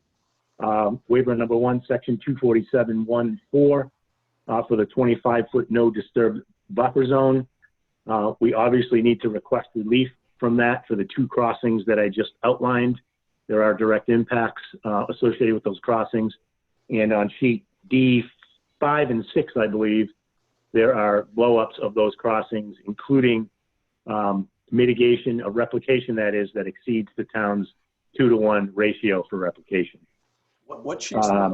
Excuse me. What sheets? I believe it's D5 and 6. I can confirm that quickly. Okay. It is. It's D5 for crossing 1 and D6 for crossing 2. Okay. And again, those plans show the replication, have all the notes pertaining to replication as well. The second waiver, 247-25, the 100-foot no disturb buffer to vernal pools. I did show you where the vernal pools are located. We are requesting relief from that as we are proposing work in several areas that encroaches upon that 100-foot buffer zone. The third waiver, section 247-33.3. These are pertaining to drainage, the last three.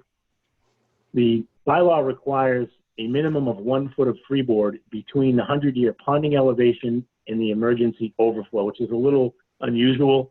Usually that freeboard is provided from the elevation of the spillway in the top of the berm.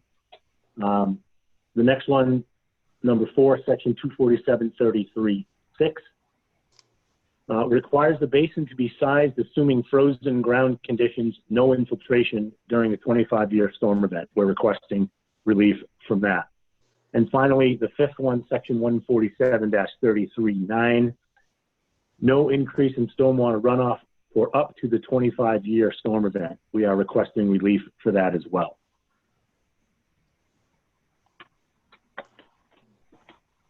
So I've touched again once again on all the high-level elements of the project. And to your point, Mr. Chairman, I know we have a ways to go. We're waiting on peer review, and we'll be looking at this very closely via 40-scale plans. But given the time constraints, I wanted to give you a concise overview. And if I could, Michael, just one final addition to that. We're utilizing the low-impact design roadway measures. We also introduced to this project low-impact design with each of the units, each of the individual home units having roof discharge similar to other applicants you saw this evening.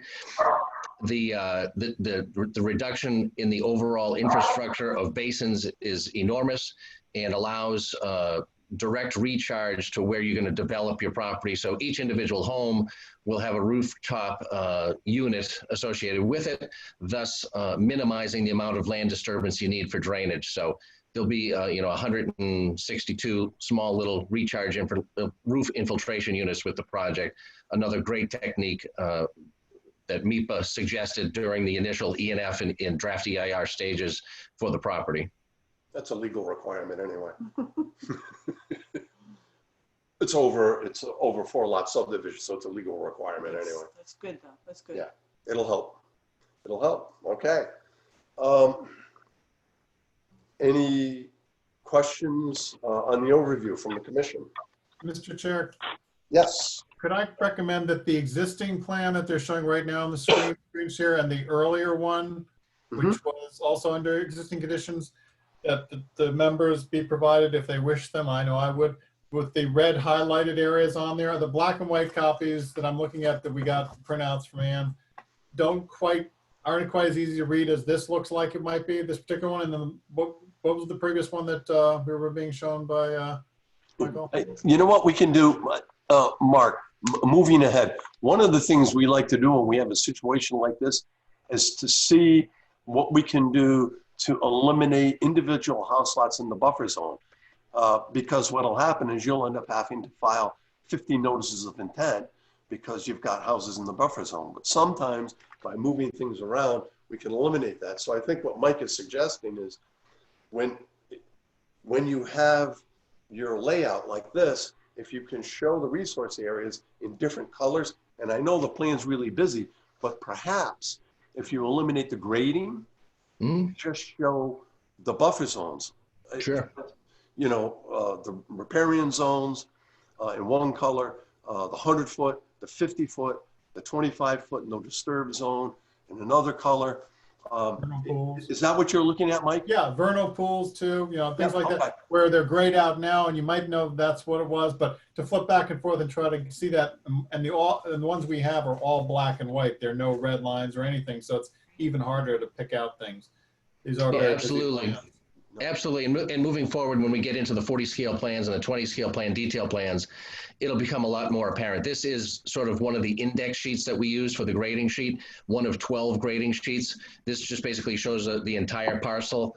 And then, as Michael said, there's G1, G2, G3, G4, and it kind of maps out every area. And on those 40-scale sheets and 20-scale sheets, you'll see all of those, although still in black and white, but you'll get a better idea of contours, buffer zones, no disturb zones. I think that's part of your package. I'm not sure, but it is a bulky set. It is a 55 sheet set, so I completely understand. It's difficult to flip through that many sheets. But yeah, they are all demarked on sheets, and maybe for the next meeting, we will have more colored sheets at a smaller scale.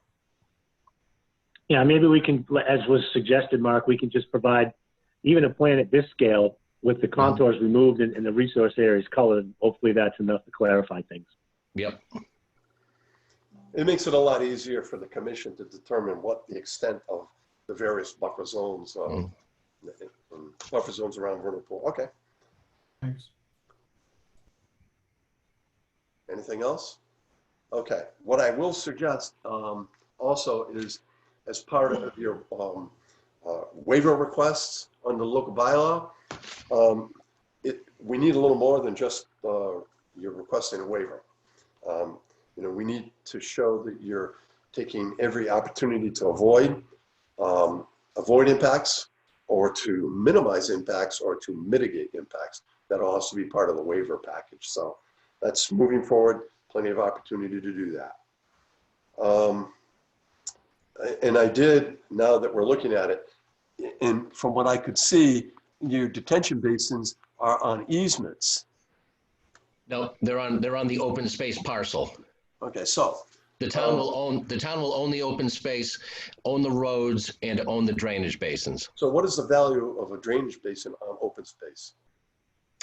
Well, like I said, the town of Bellingham does not allow basins to be on private property. They require it be on town property. It could be on easements. Well, the easement would be for the town. I think my point is that you're taking credit for stormwater management structures on open space, and it's our policy to not accept stormwater management structures on open space. So the regulations for the open space bylaw under the downtown residential overlay district don't preclude that. It basically, there's a area on page 4 of the bylaw that basically says 40% of the entire site shall be retained as open space. It doesn't give any discerning descriptions, percent wetlands, percent uplands, basins. There isn't anything in the language, so I don't know where that policy comes from.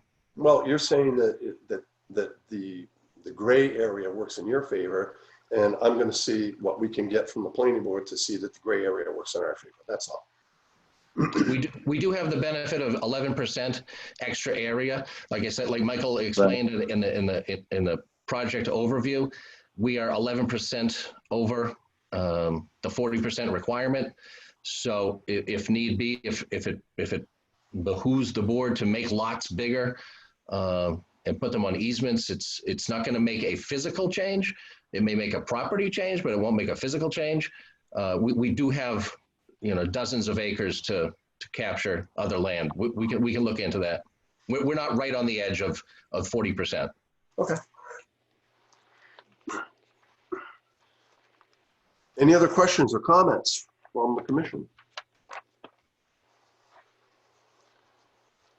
Okay. Hearing none, I'll entertain a motion to continue the hearing following the Mill Street hearing on the evening of October 28th at 7:30.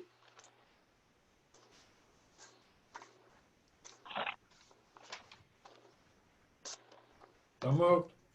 Michael. Second. Mary Ann. Discussion? All in favor? Aye. Aye. Anybody else? Aye. Aye. Okay. Thank you. That's a unanimous vote finally. Okay. Mark will be hearing from our administrator. We will be setting up a site inspection along Mill Street and behind the town hall. Fantastic. Thank you very much. Thank you. Thanks for your time. Okay. Bye-bye now. Bye-bye.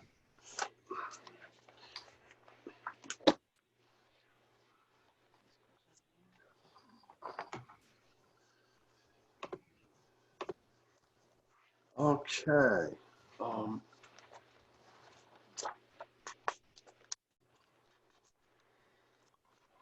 Is Amanda here? It's not Amanda, Oh. it is Dana? Dana Vesti's here. Oh, okay. I am here. Okay. Let me read the advertisement.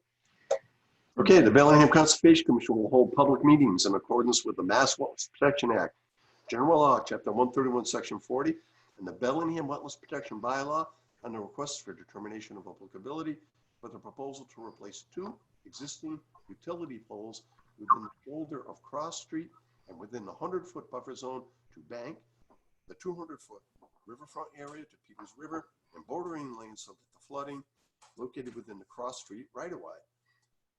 Amanda Hu, Ty and Bond, Pocasset, Mass. Has submitted the filing on behalf of Jamie Walker, National Grid, Waltham, Mass. The meetings will be held online via Zoom on Wednesday, August 26th at 8:50. We're getting closer. Okay. All right, I'll try to keep this short for you guys. Good evening, commissioners. For the record, I'm Dana Vesti, an environmental scientist with Ty and Bond. I'm here on the behalf of Massachusetts Electric Company, doing business as National Grid. The proposed project is the replacement of 2 existing utility poles within the road right-of-way of Cross Street. And so this involves actually drilling a hole, an 18-inch hole by the replacement location, so right next to the existing pole, 6 feet deep, storing the spoils, and then placing the pole in the hole, and then using the spoils to backfill around the pole. And then they're going to transfer the lines to the new pole and remove the old pole. So there's 2 existing poles, and any spoils that weren't used to backfill the poles will be removed from site following the completion of the project. And during the project, there will be erosion controls such as straw wattles to protect the areas. It should be a relatively minor project. Please note that under the Wetlands Protection Act, it's actually considered an exempt activity since we're replacing existing poles. There'll be approximately 177 square feet of temporary impacts in the 100-foot buffer zone and the 25 no disturbance zone for 1 pole, and then both poles will be within the riverfront area, so there'll be approximately 3.5 feet of temporary disturbance. At this point in time, I'd like to answer any questions. Why couldn't all of our applications be this simple? Dana, I have a question. I've noticed in the past that sometimes when this type of work occurs, and I'm not saying that it's your client, but some utility companies tend to throw the debris down, use guide wires and old telephone poles, and they just throw them on the side. Is that going to happen with this project? No, everything should be removed from site. And is that policy, or is that what always happens, or? It's policy that you remove old poles and guide But wires. we'll put in the permit that if they do that, that Dana has to go pick it up. I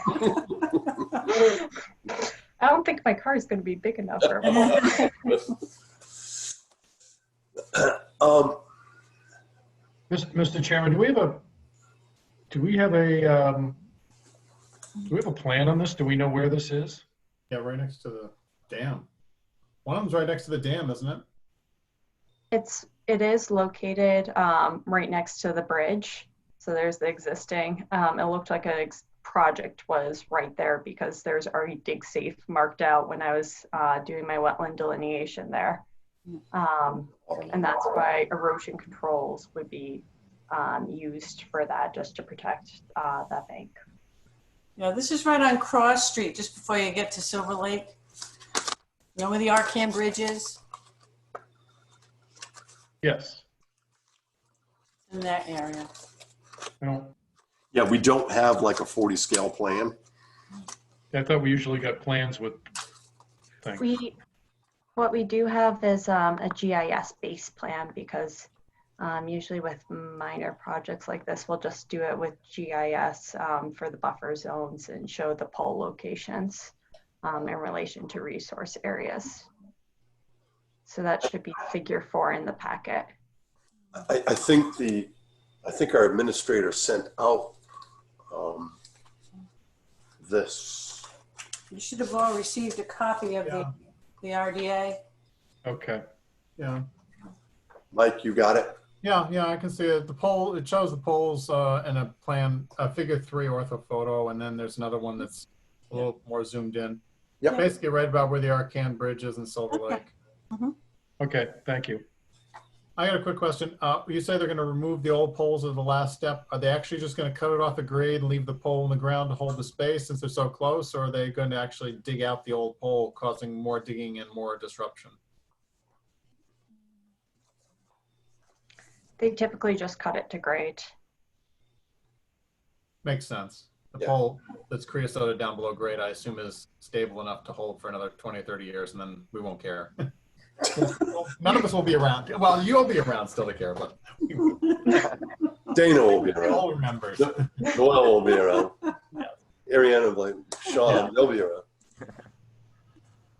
I'll be here. Good for you. All right. Any other questions for Dana? Okay, seeing none and hearing none, I will entertain a motion to close the meeting and sign and issue the prepared determination of applicability. So moved. Sean. Second, on behalf of all the poles out there. I'm Irish, so I can say that. Okay, discussion. All in favor? Aye. Okay, by unanimous vote. Now, Dana, does this permit go to you or does it go to, who does it go? Who does the permit go to? Clancy, Clary? You can email you can, if you mail it to us, we'll mail it to National Grid or email. So if you mail it to I have Amanda Poole. Amanda, send it to Amanda then? Okay. Yes. Yeah. All right. Thank you very much. We're good to go. Thank you. Thank you. Well, she's good to go. Okay, we have next. Good night.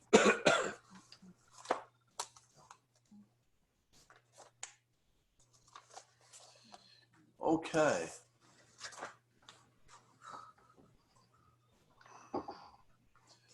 Bellingham Conservation Commission will hold public meetings in accordance with the Mass Wetlands Protection Act, General Law, Chapter 131, Section 40, and the Bellingham Wetlands Protection Bylaw on a request for determination of applicability for the proposal to implement the renewal of the 5-year vegetative management plan along the Mass Bay Transportation Authority's commuter rail right-of-way in Bellingham to eliminate, control, and manage vegetation along the right-of-way.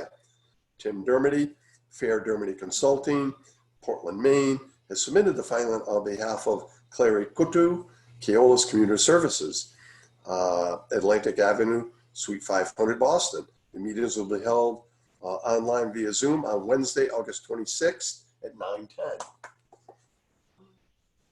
Okay. Do we I have think it might be Matt Donovan. Matt Donovan? Hey everyone, this is Matt Donovan from FTC Engineers. Okay. Do you guys mind if I share my screen? Go right ahead. Please, Jim, would you allow Matt to show us his stuff here? And Matt, you're all set. Great, thank you.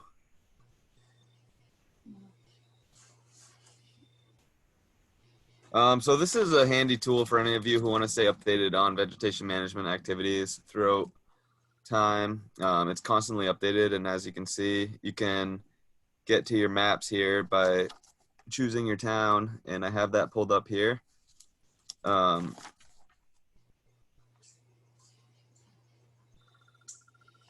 So this is the map that was submitted to you.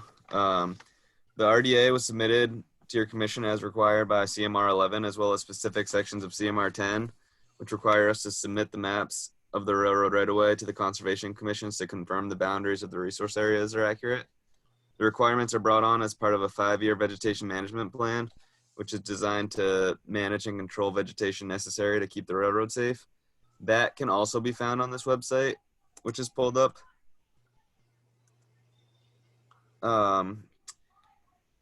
The plan is executed, great measures are taken to keep the sensitive areas protected. And the sensitive area restrictions are listed and described in detail and can be found in CMR 11.04 as well as Section 8 of the Vegetation Management Plan.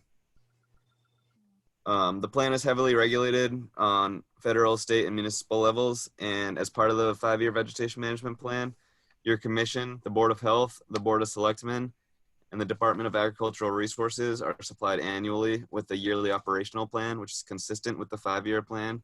It goes into more detail about the vegetation management activities for each year. The yearly operational plans can also be found on this website, and you should have received them via certified mail at the beginning of this year, as you will for the beginning of every year. The vegetation management plan includes an integrated vegetation management approach.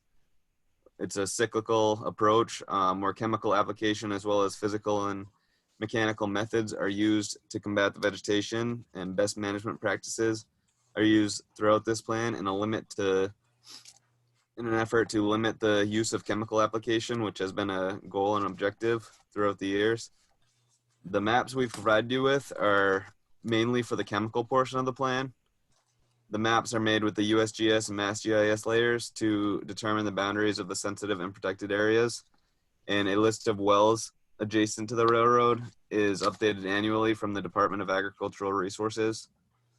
The maps don't change often, and if they are, we do update them. But I can confirm that these are the same maps that your commission had approved in 2016 that are being renewed. As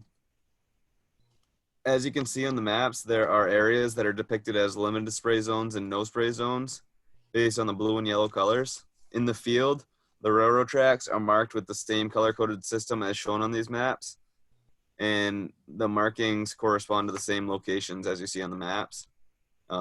As a spray truck performs the application, who is a certified and licensed applicator for the state of Massachusetts, an environmental monitor who is a direct employee of Keolis's environmental team will be in the truck instructing the operator as necessary, and he'll be equipped with these maps as they ride along the tracks. Most importantly, the yellow zones will never receive any form of herbicide outside of the track itself.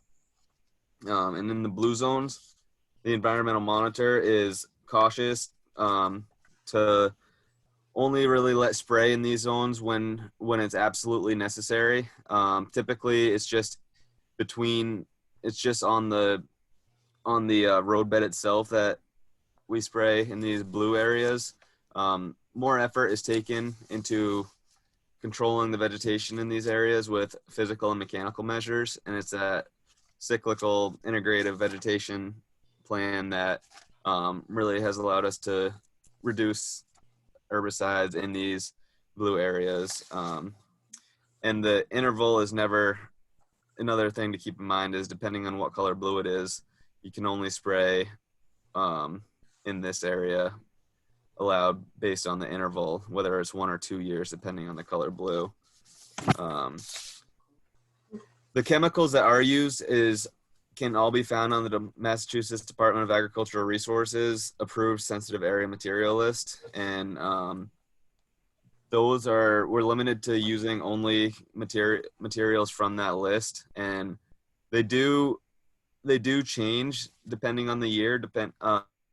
Vegetation will build up a resistance to certain chemicals. So they do change the chemicals used all within that list. And that is all in the yearly operational plans that we send. And this website is a good tool to stay updated on that.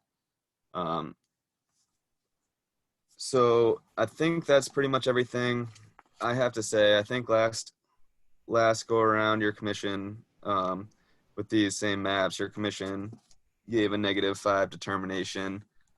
And that's what we are asking for again. So if you guys have any questions, feel free to. Okay. Is anybody on the commission, was anybody on the commission when we actually walked this all the way from Hopedale to Franklin? I mean, that. Darn it. Neil, were you on, or was it before your time? No, he raised his hand. I think I remember walking that. Okay. I lost track. How long ago was that? A long time. Don't ask questions. Okay. Okay, well, I know at the time, one of the questions we had was, how was it marked? How were the, I think at the time they were talking about just painting on the side of the track. We asked that they put in some sort of a stake or a flexible marker so that it would be more permanent. We did approve this. We've approved it numerous times over the years. I see that you've got private well number 9. The first time we did this, the applicant was unaware of the fact that there was a well there, and it was a town well. Maybe Jim can help me out on this because it says private well number 9. I know that it was a town well that was earmarked for use for the power plant, but did the town give up its ownership of that well? Or is it still a town well? Do you know? That's the one where Atlantic fencing is now, I believe. That's off of Depot, right? Right, but there's the water from that was used for cooling for the power plant, but it was still a town well. But they have. Yeah, I know we looked into that. It might have been 5 years ago now.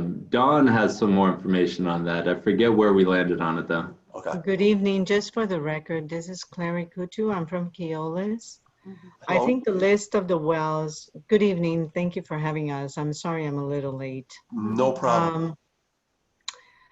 The list of the wells is provided by DAR. So any well information is coming to us through DAR directly. So if there is any change in those wells, who permits them, I believe it goes through the Board of Health and the Planning Department of your town. How does that work? I believe the DAR gets the list of wells from the community's Board of Health. Right. So I think if you have a question in terms of well number 9, we need to look at the Board of Health in your community to see how it's listed formally. But the DAR will provide us with that information on an annual basis. So if that has changed, we need to inform the Board of Health from your town. We need to inform DAR to correct their records. That's how I think it would be processed. Okay. So I'm looking at your proposal, and the area immediately adjacent to well number 9 is a no spray zone. Correct. And then there are areas of limited spray zone at the 2-year interval.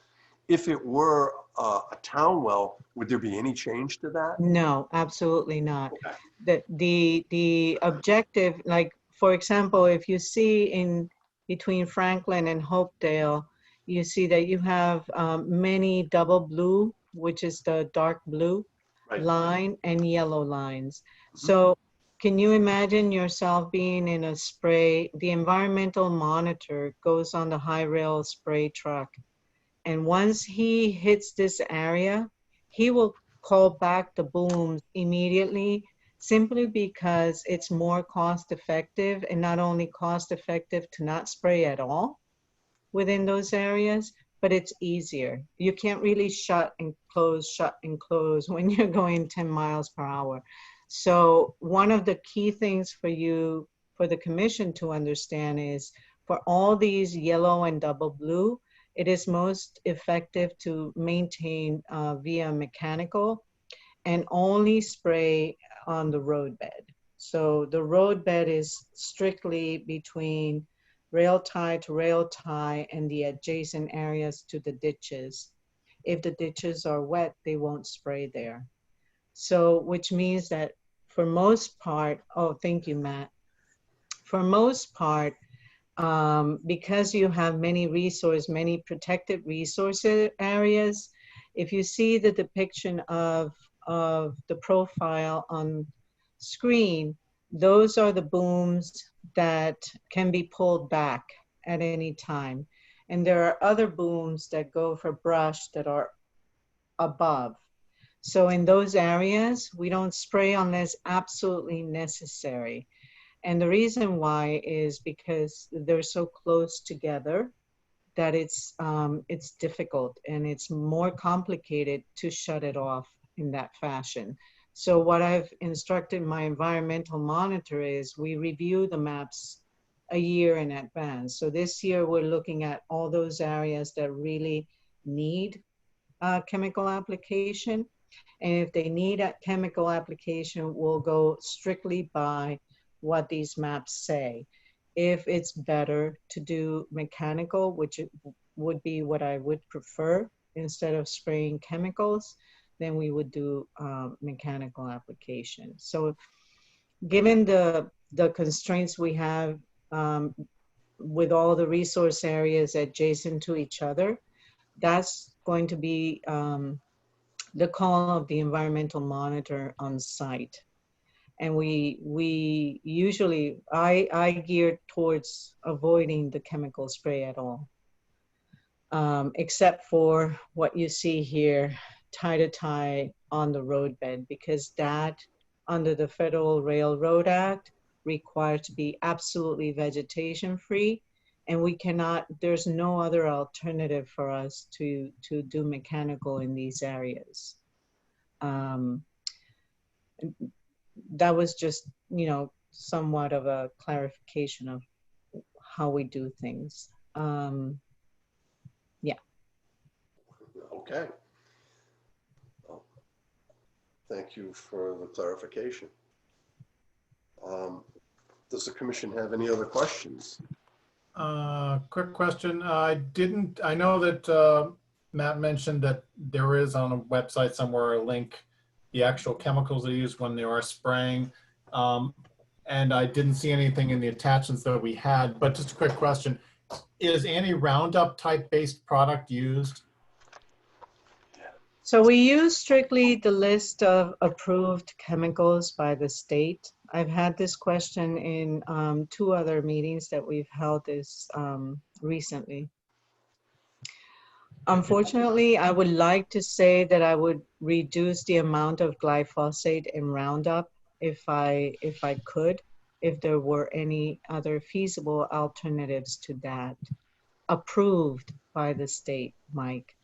However, the only chemicals that are approved by the state are the ones that you see on the screen right now, and those are the ones that we use, which is why we try to limit the amount of spray and go towards more mechanical approach.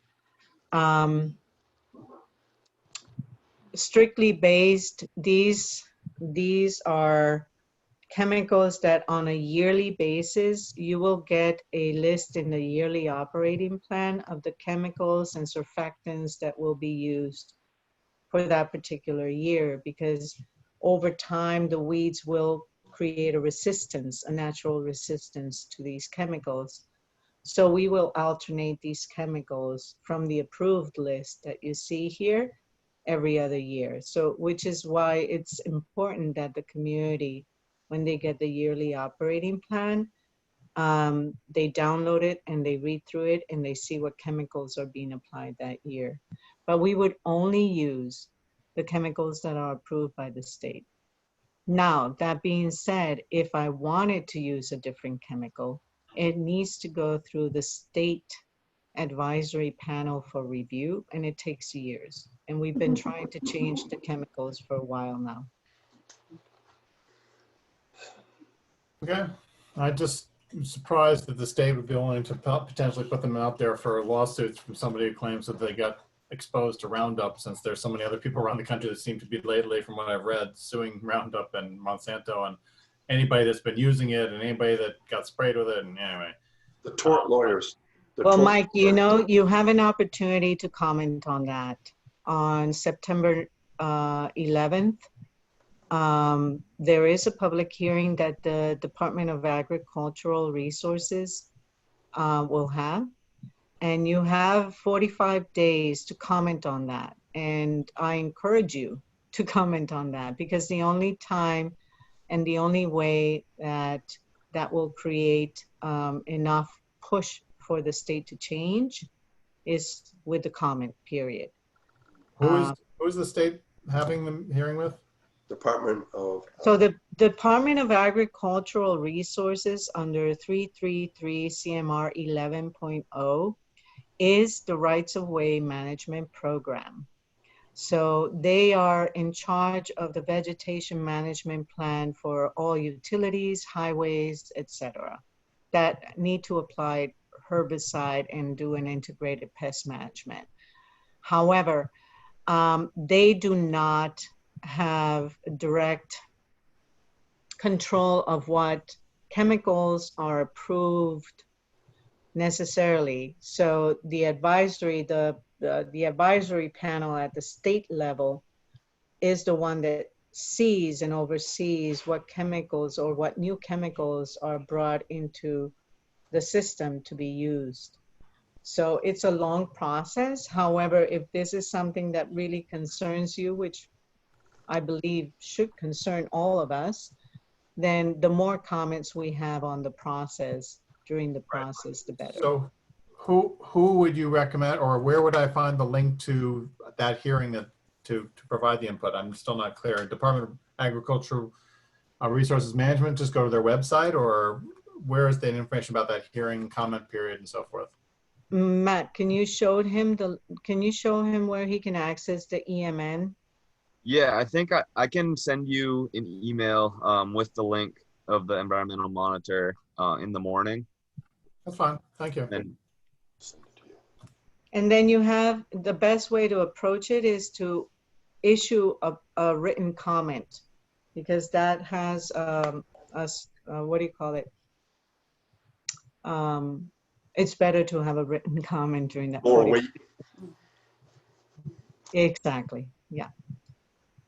Okay. Thank you. You're welcome. Okay. Any other questions? Comments?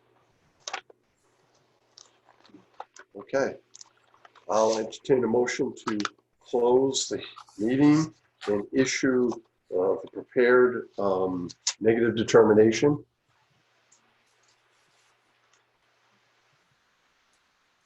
So moved. Brian, Second. Michael. Oh, Sean.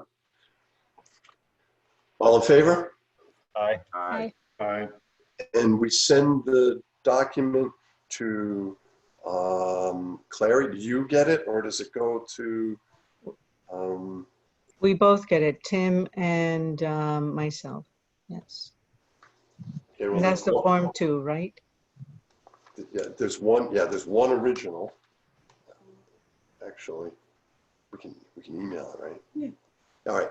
Ian will get that out as soon as we get the signatures. Okay, excellent. And then on a yearly basis, once the VMP is approved, hopefully sometime in October or November, on a yearly basis, what we're going to do, given the COVID-19 constraints of in office, if you will, we're going to also send the link to the yearly operating plan via Michelle Grisenda to all agents, and also DOT has volunteered to send that to commissioners. Yep. Excellent. Thank you. All right. All right, thank you all. Have a good Thank you very night. much. Thank you Thank very you, much, everyone. Matt. Okay. All right. Before we leave, we got a couple of things we need to talk about. The first, I mentioned it early on. It was the open space for Bellingham Shores. At the last time we had the hearing, we had discussed the different strategies for preserving the open space. I had thought that due to the simplicity, an outright donation to the commission was the easiest, simplest thing. There wasn't a whole lot of work to be done for that.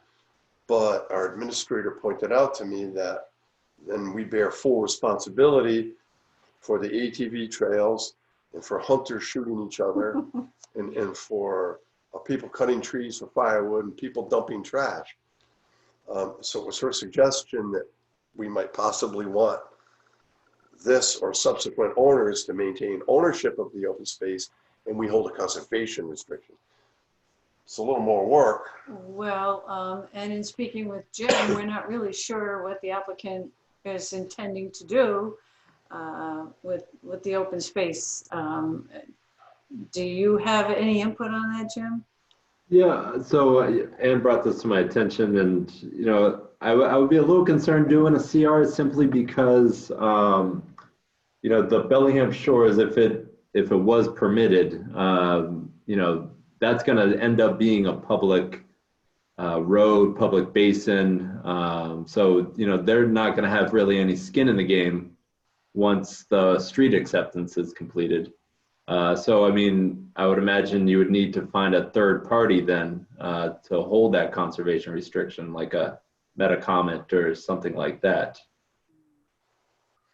So Yeah. it would still be a donation to the town, and then then the CR would be held by a land trust?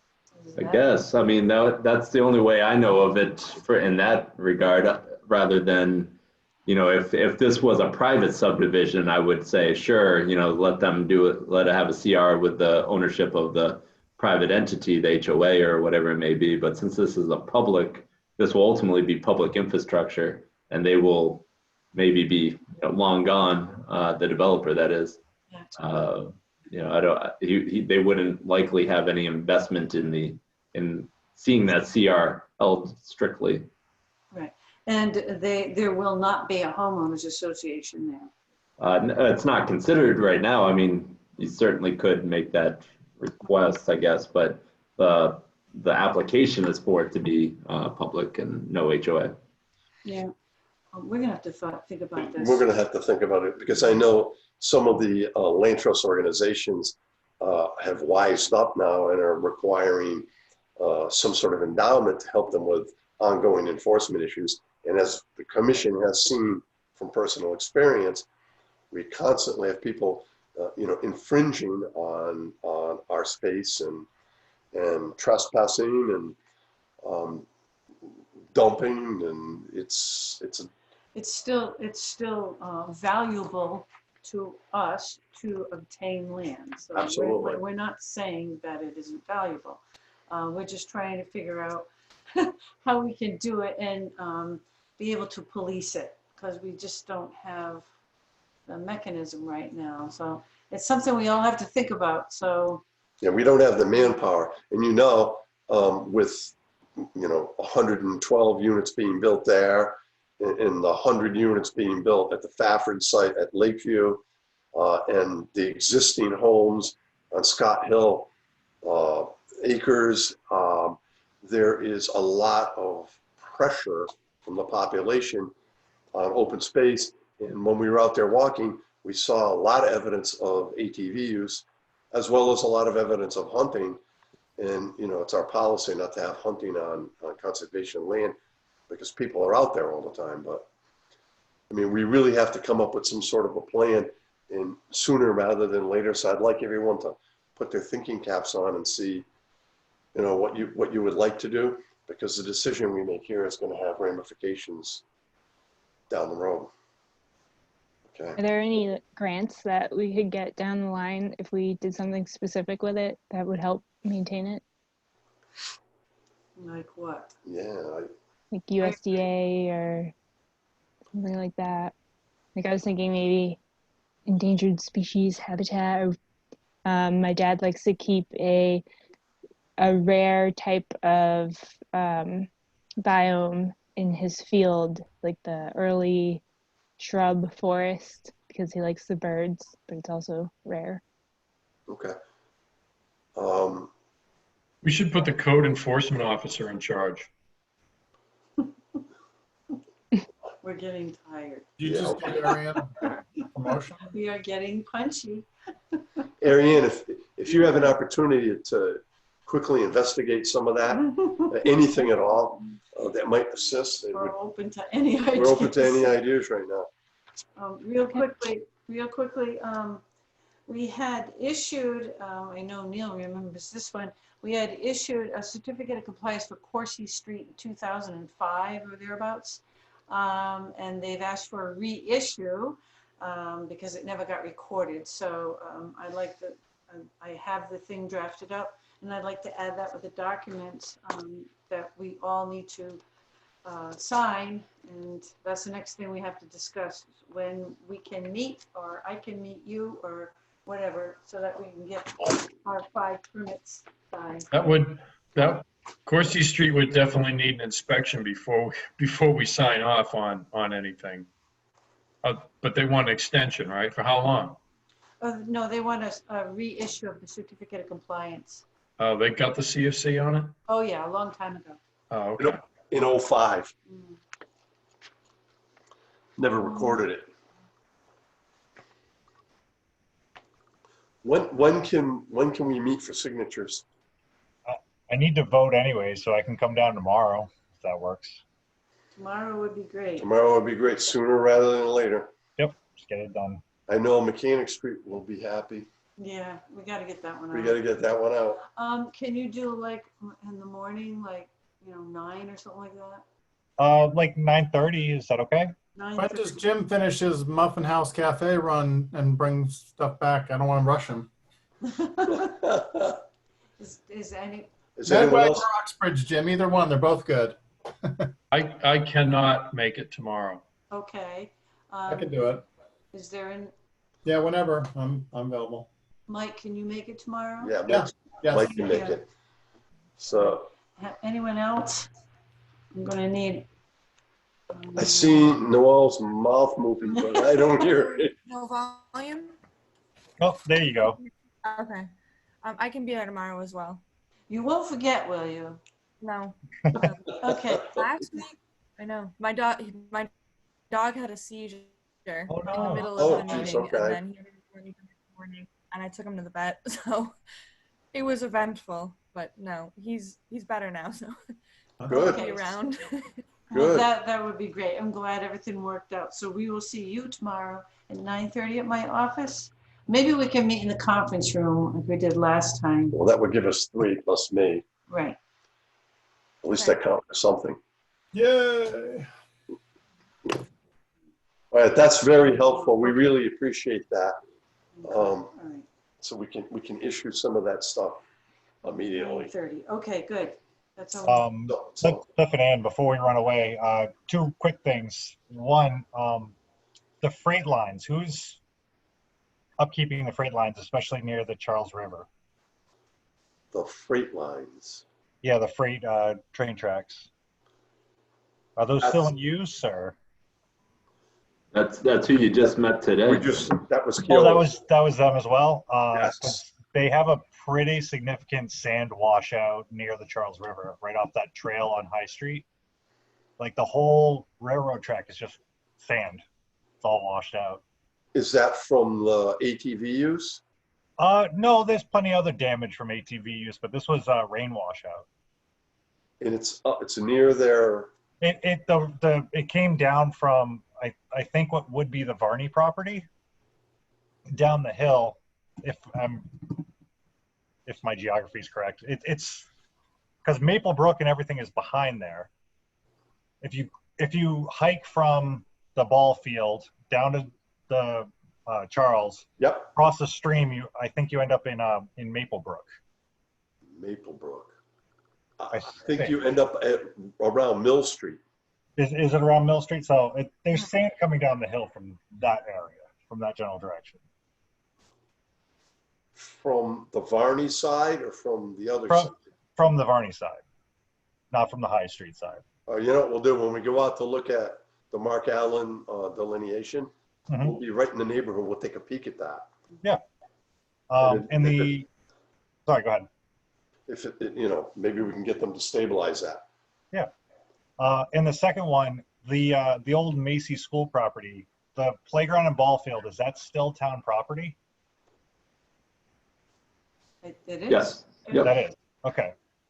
There is substantial dumping of grass clippings to that wetland right off that playground happening. Like tons and tons and tons of it.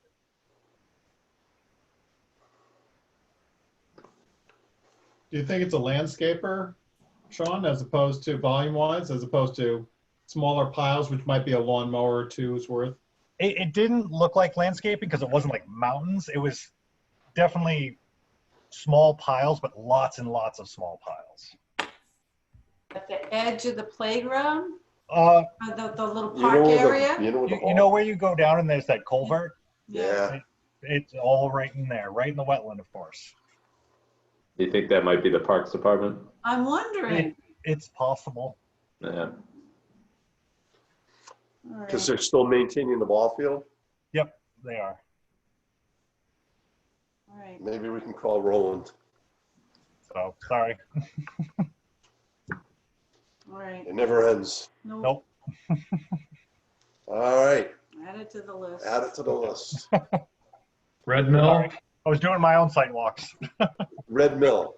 Red Mill. Yeah. Yeah. Now Jim has to edit that out.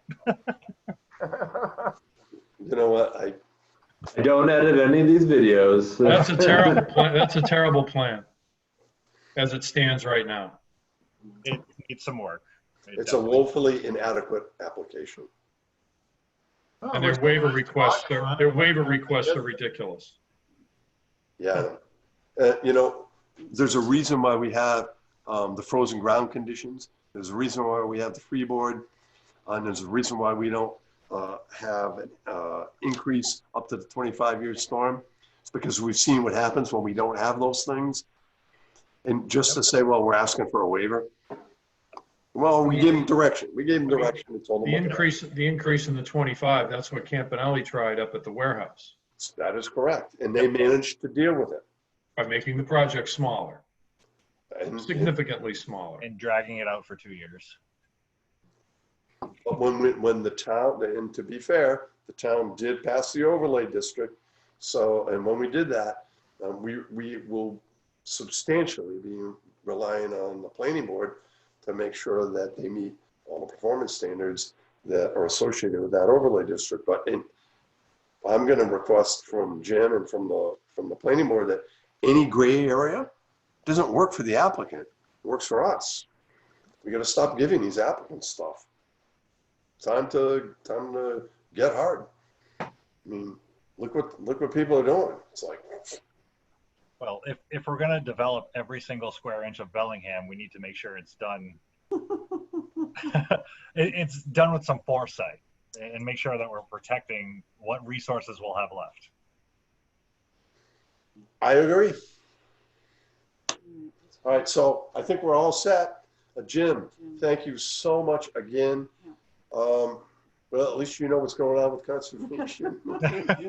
Yeah, no worries. But we really appreciate it. Yes, we do. We would be so far behind the 8 ball if we weren't doing this. And everybody, we had full attendance tonight. Thank you all. And we'll see you tomorrow at my office. 9:30. And 9:30. if I can't get there at 9:30, I might be able to do it later in the morning too. That would be great. Just give me a call because I have an 11 o'clock meeting. That's really important. All right. Okay. All right. And Ann, one more time, I will not be here on the 9th. That's right. Have a great time. Thank you. Cancun. Watch out for the sharks in Maine. Yeah. I already dodged them. Or the sheep. Yeah. Take care.